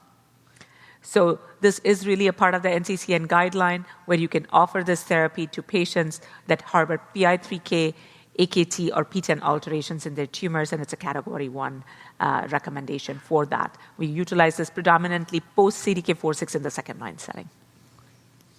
Where are we going next with this? This is my last slide. We were talking about Inavo 120 and a triplet strategy with PI3K inhibitor. This is a similar strategy we're utilizing in CAPItello 292 with capivasertib. Again, this is a triplet strategy where we would do fulvestrant, capivasertib with a CDK4/6 inhibitor. Initially, the study has started out with palbociclib, but has been amended to even evaluate ribociclib, which is what we're predominantly now using in our practice in the first line. So this will look at that. And unlike Inavo 120, this does allow 1 line of chemotherapy. So there are some differences in the trial design a little bit with the CDK4/6 inhibitor and the lines of chemotherapy that will be allowed as well. So looking forward to seeing what this trial will show us for this triplet regimen. So I like to brag that we have the best chat room around. We get the best questions, and now it's really heating up. We'll never get to even half of these. But Sara, simple question, but important, I think, is how do you manage patients? This person, Stephanie, brings up the issue of PIK3. I'd say the same thing about ESR1 or just endocrine therapy in general and HER2-positive disease, Sara. Yeah, it's an area of a lot of discovery. We're not typically getting the same level of NGS on HER2-positive breast cancer patients because we know it's HER2 that's the driver, so all of our therapies are fairly HER2-directed. There have been studies that have been attempted looking at adding in a PI3 kinase pathway targeted therapy for HER2-positive PIK3 or PI3 kinase altered breast cancer, and they haven't yet gone anywhere, but there are ongoing studies, so we may see more information forthcoming.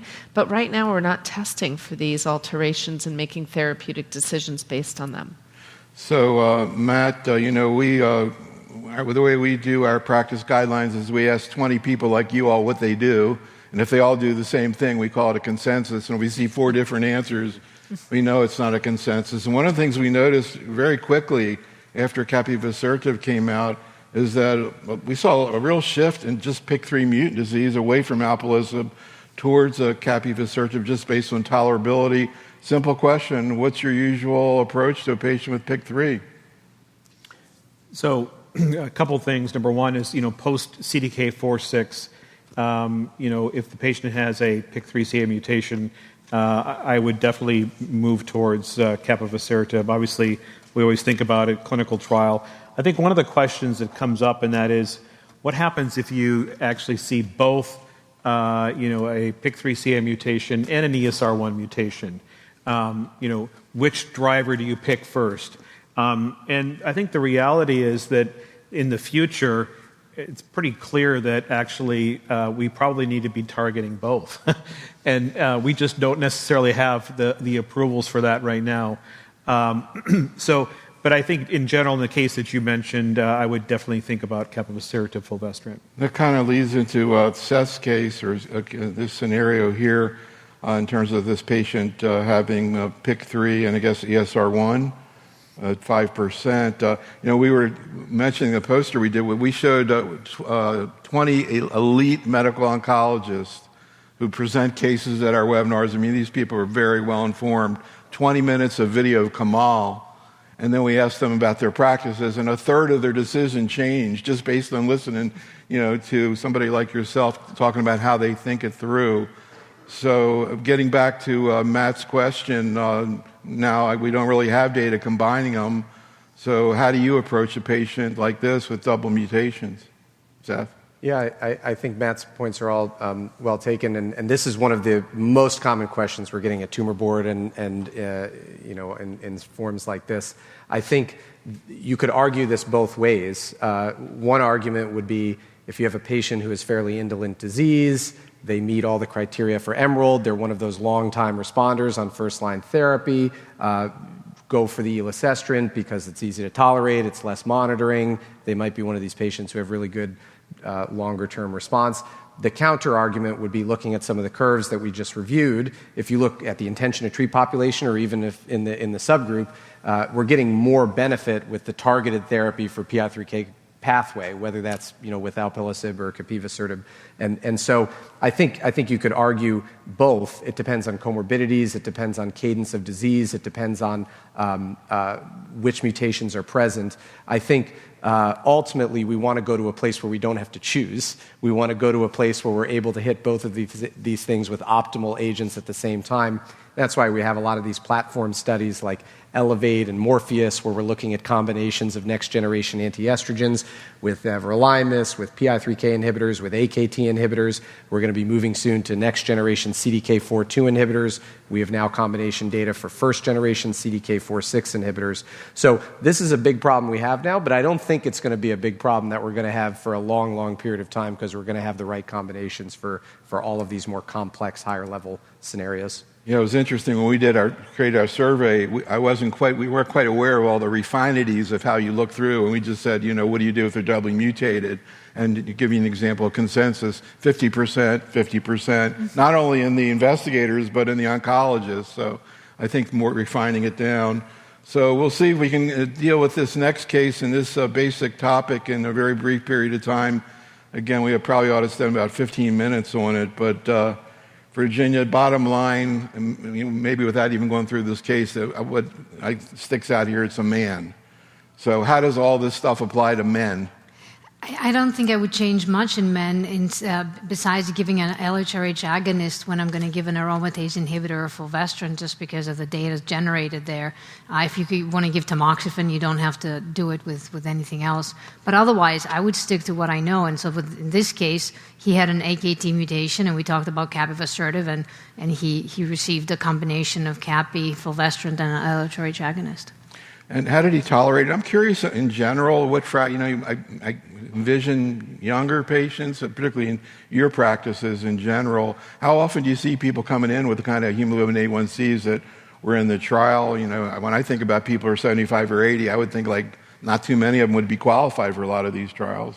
Well, I also practice in South Texas, where the majority of patients have some sort of pre-diabetic predisposition, at least. He actually was not the typical South Texan patient, so he had a good hemoglobin A1C, but he had quite a bit of diarrhea, and with the diarrhea came hyperglycemia. So he ended up in the hospital with severe hyperglycemia, which we ended up managing perfectly fine and was able to continue the drug. Matt, any comments again on endocrine therapy in men? I mean, we just don't have anywhere near enough data to really know what the deal is. But thinking about sort of the biology and pathophysiology in men, what's your vision? Do you think all this applies the same way? So I think there's a very important study that's ongoing right now within the Translational Breast Cancer Research Consortium, and it's a neoadjuvant trial, Neil, where patients are being randomized to either tamoxifen, adding an AI plus, in this case, GnRH agonist. And then there's also an AI alone arm, because there's this question about, do you need the GnRH analog? We haven't had a lot of trials done in male breast cancer. This study actually also then, after they've been on the endocrine therapy for a while, there's rebiopsies and they go on to receive the CDK4/6 inhibitor. But I think this is really important, and it brings up a point that we see these patients in the clinic. I tend to use a fair amount of neoadjuvant endocrine therapy, and even if it's just for a short period of time, especially in that setting where patients are going to be taking these drugs sometimes for 5 to 10 years, and they'd like to look at me and say, am I responding to the drug or not, and how do you know? So I think, we're not there in real practice to be doing this routinely, but clearly I think there is an approach to try to understand, just like we do with neoadjuvant chemotherapy, and we understand response to and prognosis, and we add other drugs based on that initial response to chemotherapy. So I think that's where we're heading with the endocrine space as well. We'll need better assays as we go forward to adopt this clinically, but I think that's exciting, and I think when it comes to male breast cancer, an opportunity to begin to study some of these drugs as well in that setting. Yeah, interesting about avoiding LHRH agonists. Of course, when we do our prostate cancer programs, the whole issue of LHRH suppression in men, you think you hear problems with women, talk to these men with prostate cancer, but I guess it sounds like an interesting approach to men. All right, Virginia, again, we could have spent the entire program talking about oral SERDs, particularly after today, but let's get into the nitty-gritty from the point of view of the data and then clinical management. Let's do this. So I think we all know by now what ESR1 mutations are, but they are mutations in the ligand binding domain of the estrogen receptor, and they make the ER constitutively active, which means that it doesn't need a ligand. It does not need estrogen to work. It just works, which also means that aromatase inhibitors are not going to work, because if they take away something that the receptor doesn't need, they're not really going to impact the activity of the receptor. Now, what's important is that these mutations are subclonal mutations, meaning that you won't necessarily see them, actually you will almost never see them in the primary tumor. You won't see them in ER-negative disease either. You won't see them very often in the first-line setting. the minute the patient develops metastatic disease. You will see them at subsequent progression on endocrine therapy. And there you can potentially see up to 40, maybe 50%, depending on studies, presence of ESR1 mutations. So this is how the ESR1 mutations increase over time. This is a little bit of a busy slide, but focus on the mustard colored part of these bars, and you can see here that they do increase over time, especially when you look at time between biopsies. Also, when looking at the subtypes, you're seeing that it's more prevalent in those ER-positive, HER2 negatives, and triple positives as well, but absent in the rest.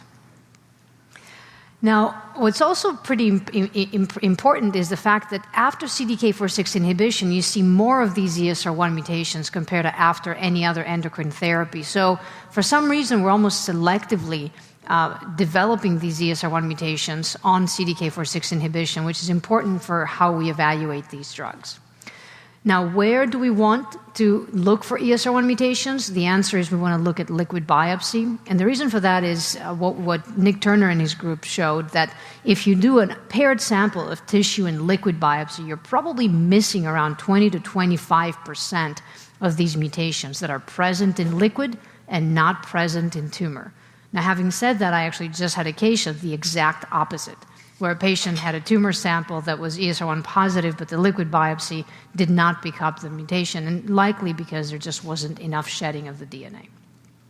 So what do these mutations mean? They mean that the disease is more resistant. Patients have worse outcomes in the ESR1 mutated population compared to the non-population. This was seen both in the Bolero-2 trial as well as the Sophia and Effect trial, where patients that had mutated tumors just had worse outcomes compared to the non-mutated tumors. And that's also where fulvestrant was superior to exemestane in the patient population with the mutated tumors. So now the data on all of the SERDs, and this, again, we could spend 40 minutes going over that data, but Emerald was the pivotal trial presented a few years ago at this meeting by Aditya Bardia, looking at elacestrant versus standard of care endocrine therapy in patients that all had been on a prior CDK4/6 inhibitor, 100% of those patients. When we did the trial, we didn't really know whether we'd see activity in only the mutated tumors or in all tumors, so all patients were included, but where the difference was seen was in the patients that had tumors with ESR1 mutations. But the difference was really modest. We're looking at standard of care arm doing less than 2-month median PFS, and then the median PFS in elacestrant being 3.8 months. So we tried to understand why this is happening. And if you look at the curves, you're seeing a lot of patients having disease progression at the time of the first scan. So how can we find the patients that have a benefit? And this is where we started looking at duration of a prior CDK4/6 inhibitor. And what we found was that the patients that had a prior duration of CDK4/6 inhibitor of 12 months or more, those are the patients that benefited the most by elacestrant, with a median PFS of 8.6 months. And interestingly, the standard of care arm did exactly the same, of around 2 months, regardless of prior duration of a CDK. Subset analyses looked at a lot of other groups, including the co-mutated, so the ESR1 plus PIK3CA, ESR1 plus P53, which to me was pretty surprising. But in that patient population with the still endocrine-sensitive disease, elacestrant outperformed the standard of care arm with a median PFS of anywhere between 5.5 to 9 or so months. So that's the patient population I would be thinking this on. Now, this is not the only SERD, as we know. Imlunestrant is another one. This is a clinical trial just recently published by Komal Jhaveri and her group, looking at imlunestrant in the phase 1 experience, either single agent or in combination with abema, or combination with abema and the AI. And you can see here the waterfall plots beautifully showing that especially when you combine it with a CDK4/6 inhibitor, there's pretty impressive efficacy here. So the EMBER-3 trial that was presented, 8 hours ago, was a phase 3 trial looking at 3 arms: imlunestrant, standard of care endocrine therapy, or the combination, which was added a little bit later, of imlunestrant and abemaciclib.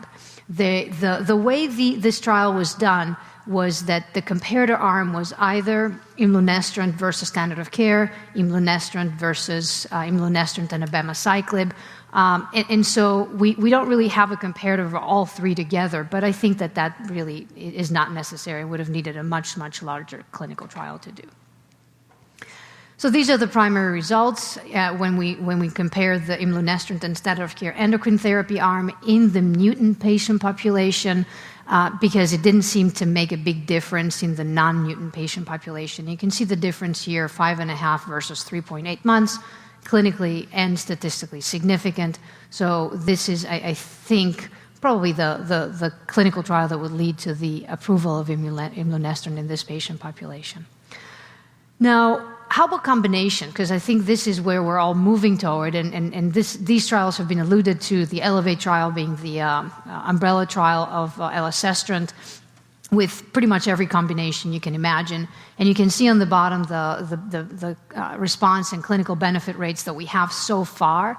The elacestrant plus abemaciclib experience giving us an 8.7-month median PFS and relatively good clinical benefit rates as well. Same thing with everolimus. So these data are generated. SERENA-1 as well with camizestrant, which is another oral SERD, and ribociclib with an 8.1-month median PFS. And I presented that data because the combination data with imlunestrant was just presented, and this is imlunestrant plus abemaciclib with a median PFS of 9.4 months, and didn't really seem to make a difference whether patients had or did not have tumors with ESR1 mutation. So I think this is something that we'll, I'm sure, discuss in the next few minutes as well. Now, what other trials are there with other SERDs? And we have the AMIR trial with amcenestrant. And here you can see this is really a negative trial, the way it was designed. And then we also have the Acelera trial with giredestrant that is continuing to be developed, but this was a negative experience as well. But again, there was a preferential benefit in the mutant patient population instead of the intention to treat population here. So a lot of SERDs that are being done. SERENA-2 looking at camizestrant in different doses and comparing that to fulvestrant, showing that camizestrant is superior to fulvestrant. So this is another SERD that we're all going to be looking forward to seeing in larger trials. Now, as far as safety, I put all of this data together and included the EMBER-3 data. You can see here the differences in toxicity, and probably focus on the red. So elacestrant causing some nausea, fatigue, vomiting. Imlunestrant, again, similar nausea, diarrhea, fatigue. Camizestrant, we start having some visual disturbances and some bradycardia that's not really seen in the others. And giredestrant, some fatigue, nausea, diarrhea. So these are just the rates. And again, the cross-trial comparisons that Sara told us we shouldn't be doing. So SERENA-6, I think, to me as well, is a trial that I'm looking forward to looking at the results, because here we're looking at patients similar to PATA-1 that are developing these ESR1 mutations. And what do we do? Can we actually give these oral SERDs not necessarily at disease progression, but at molecular progression? I think that'll be important data to generate. SERENA-4 is the first-line trial, camizestrant plus palbociclib versus camizestrant versus palbo and anastrozole. So this is really going to be our first-line trial looking at the combination, and we'll see what the results show there. And these are moving into the adjuvant setting. So now we have adjuvant trials such as EMBER-4 that's completing accrual in the next month, looking at imlunestrant in patients that have been on endocrine therapy for a couple of years, 2 to 5 years or so, and then you either continue the endocrine therapy or switch to imlunestrant. And then the TREAT ctDNA trial, which to me is probably more exciting in the sense that we're actually looking at ctDNA positive patients and then switching them to the oral SERD, in this case elacestrant, to see whether we can reverse this molecular progression or not. And then finally, the ELEGANT trial, which is a very similar design to the EMBER-4 trial, but now with elacestrant in a little bit of a higher risk patient population. So yeah, when you said cross-trial comparison, of flashing on Hal Bernstein's talk today, where he used to put up a thing comparing CDK inhibitors, and they all looked the same, and said I shouldn't be doing it, and today he did it again. But now he was talking a little bit about EMBER, which we'll get to in a second. But before that, Seth, we see, these, again, indirect comparison of tolerability, but yet, we have, mostly in the community, experience with elacestrant at this point. I'm curious about your clinical observations in terms of qualitatively. It looks a little different. You see different things with camizestrant, for example. Is that something you've actually seen? Another question is this issue of ESR1 or not. There are these hints that there's activity, maybe not as much as with ESR1. Are we eventually going to land a couple years from now and everybody getting it, regardless of ESR1? And also this issue of pure SERD versus SERD-SERM. And how does that apply to at least the three commonly talked about agents? There's a lot to See if you can remember all that. Okay. Let me start with the first question, which is really key question in clinic. My own clinical experience, these drugs are very well tolerated, as Virginia just showed us on that slide. Most of these are low-grade toxicities. That's one of the advantages in terms of all of these platform umbrella studies. We're able to combine these agents in doublets and now soon in triplet therapy potentially as well. I would say we have also generated some real-world data that we are presenting here and presented at ASCO. We're seeing a lot of use of elacestrant, and actually some of the real-world projections are even exceeding what we saw in EMERALD due to probably a variety of factors in terms of timing of scans and patient selection, looking at the data related to duration of prior CDK inhibitor. I think the second question about should everybody kind of potentially be getting these drugs, the answer may be yes, and one of the things I think we've lost a little bit of sight of is in the intention to treat population, even in the ESR1 wild type, they're doing at least as well as fulvestrant, and fulvestrant's a very difficult drug. I mean, literally, it's a big pain, in the butt. You have to get the shot every month, and that can go on for years and years and years. And if you offered patients an opportunity to take one of these drugs with even equivalent potentially outcome, less toxicity, you're not tied to clinic getting injections, I think many would be enthusiastic about taking it. So certainly we see that signal for ESR1, and where I'm hoping we're going to continue to move is beyond just ESR1 as a binary variable, yes or no, but ESR1 as a more complex variable. Is it Y537S? Is it D538G? Is there one alteration? Is it polyclonal? And to answer your last question, Neil, which I think is sort of really future-looking and the most interesting, as we develop these newer agents, not just oral SERDs, but selective estrogen receptor modulators, proteolysis-targeting chimeras, complete ER antagonists, what I anticipate is that all of them will have a role, and once we start to drill down on the specific molecular alterations, you might find that some of them work better for this type of ESR1 or ESR1 plus X, or this patient with more high degree of polyclonality. And that's really going to help us deliver upon our promise of personalized medicine. We're going to pick the right anti-estrogen for the right patient based on their genomic profile. In some cases, looking at the long tail of those curves, that might be enough, and those patients might do well on a single agent oral anti-estrogen for years.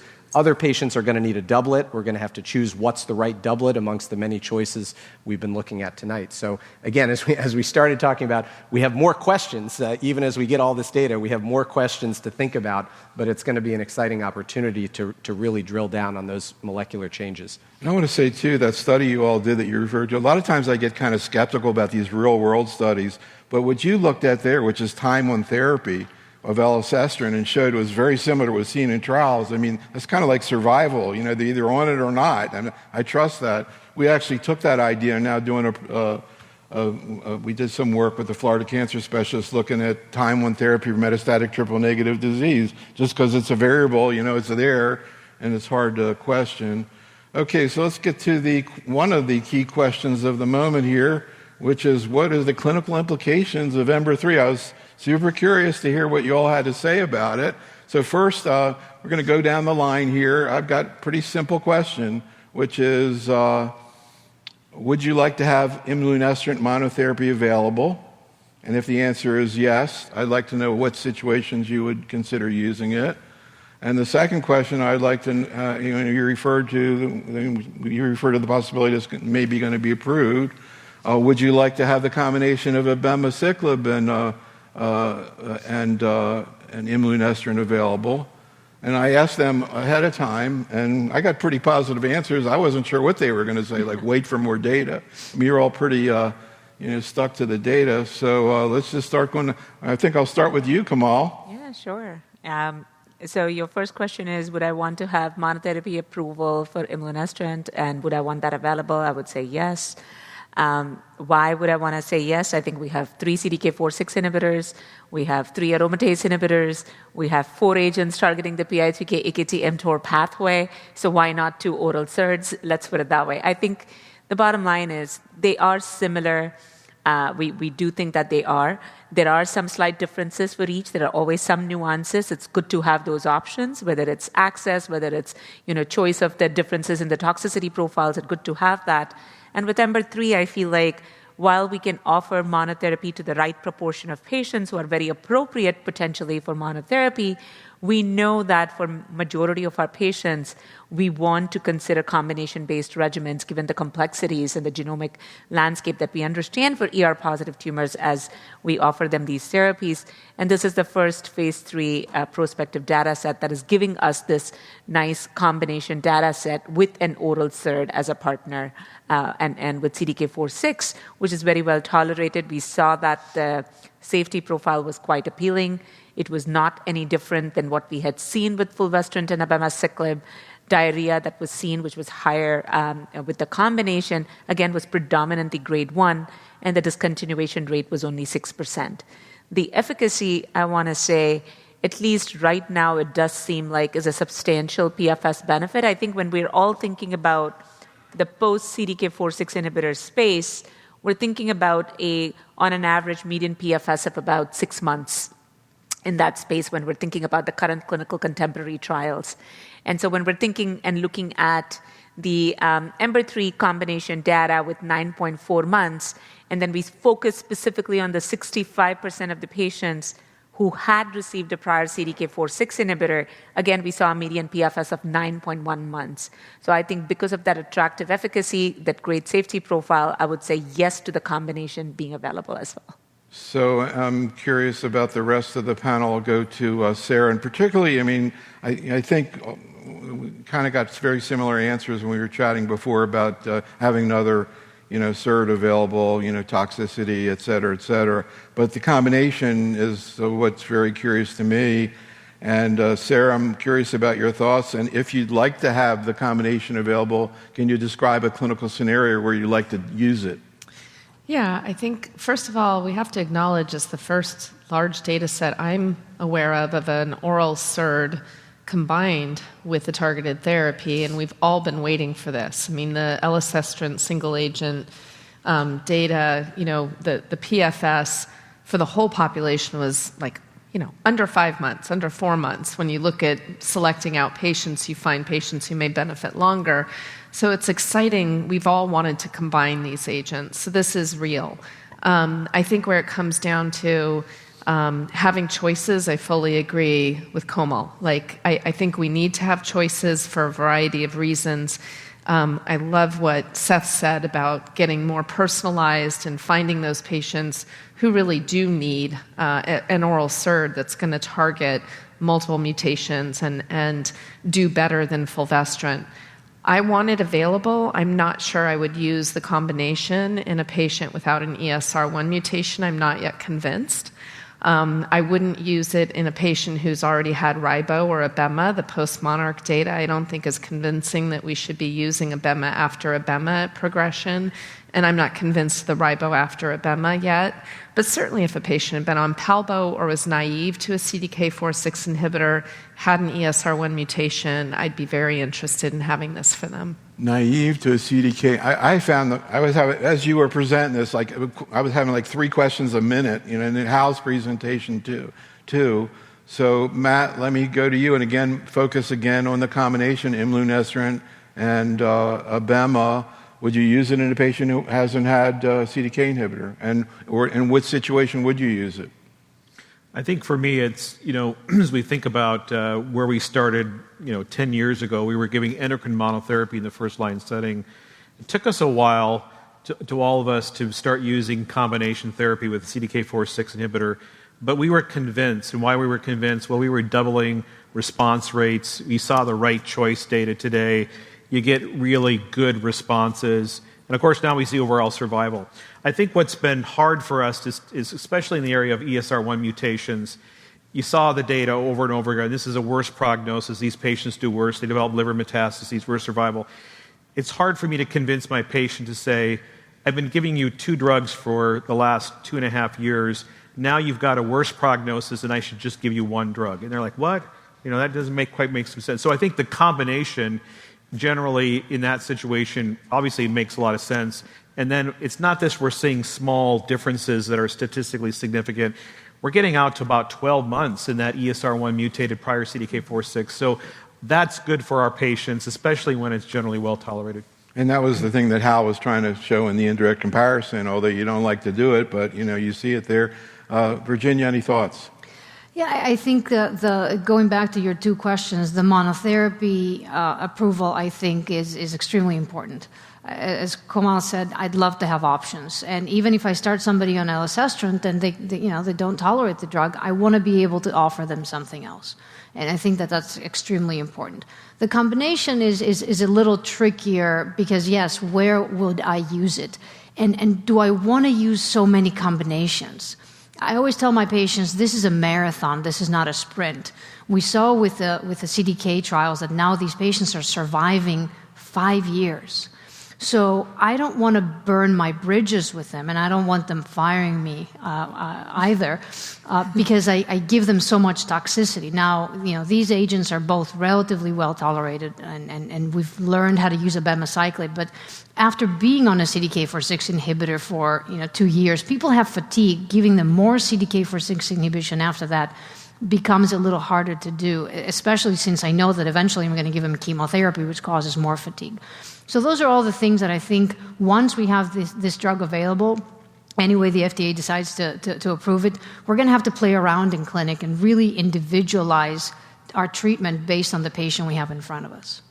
It's really amazing to have the opportunity to talk about this, right after the data is presented, and we're going to be talking about this, I think, for a long time, and hopefully make it relevant to people taking care of patients in the community as well. Thanks so much to the faculty. Coming back tomorrow night, we're going to talk about metastatic disease in general, triple negative, HER2 positive, and a little bit more about ER positive. Have a great night.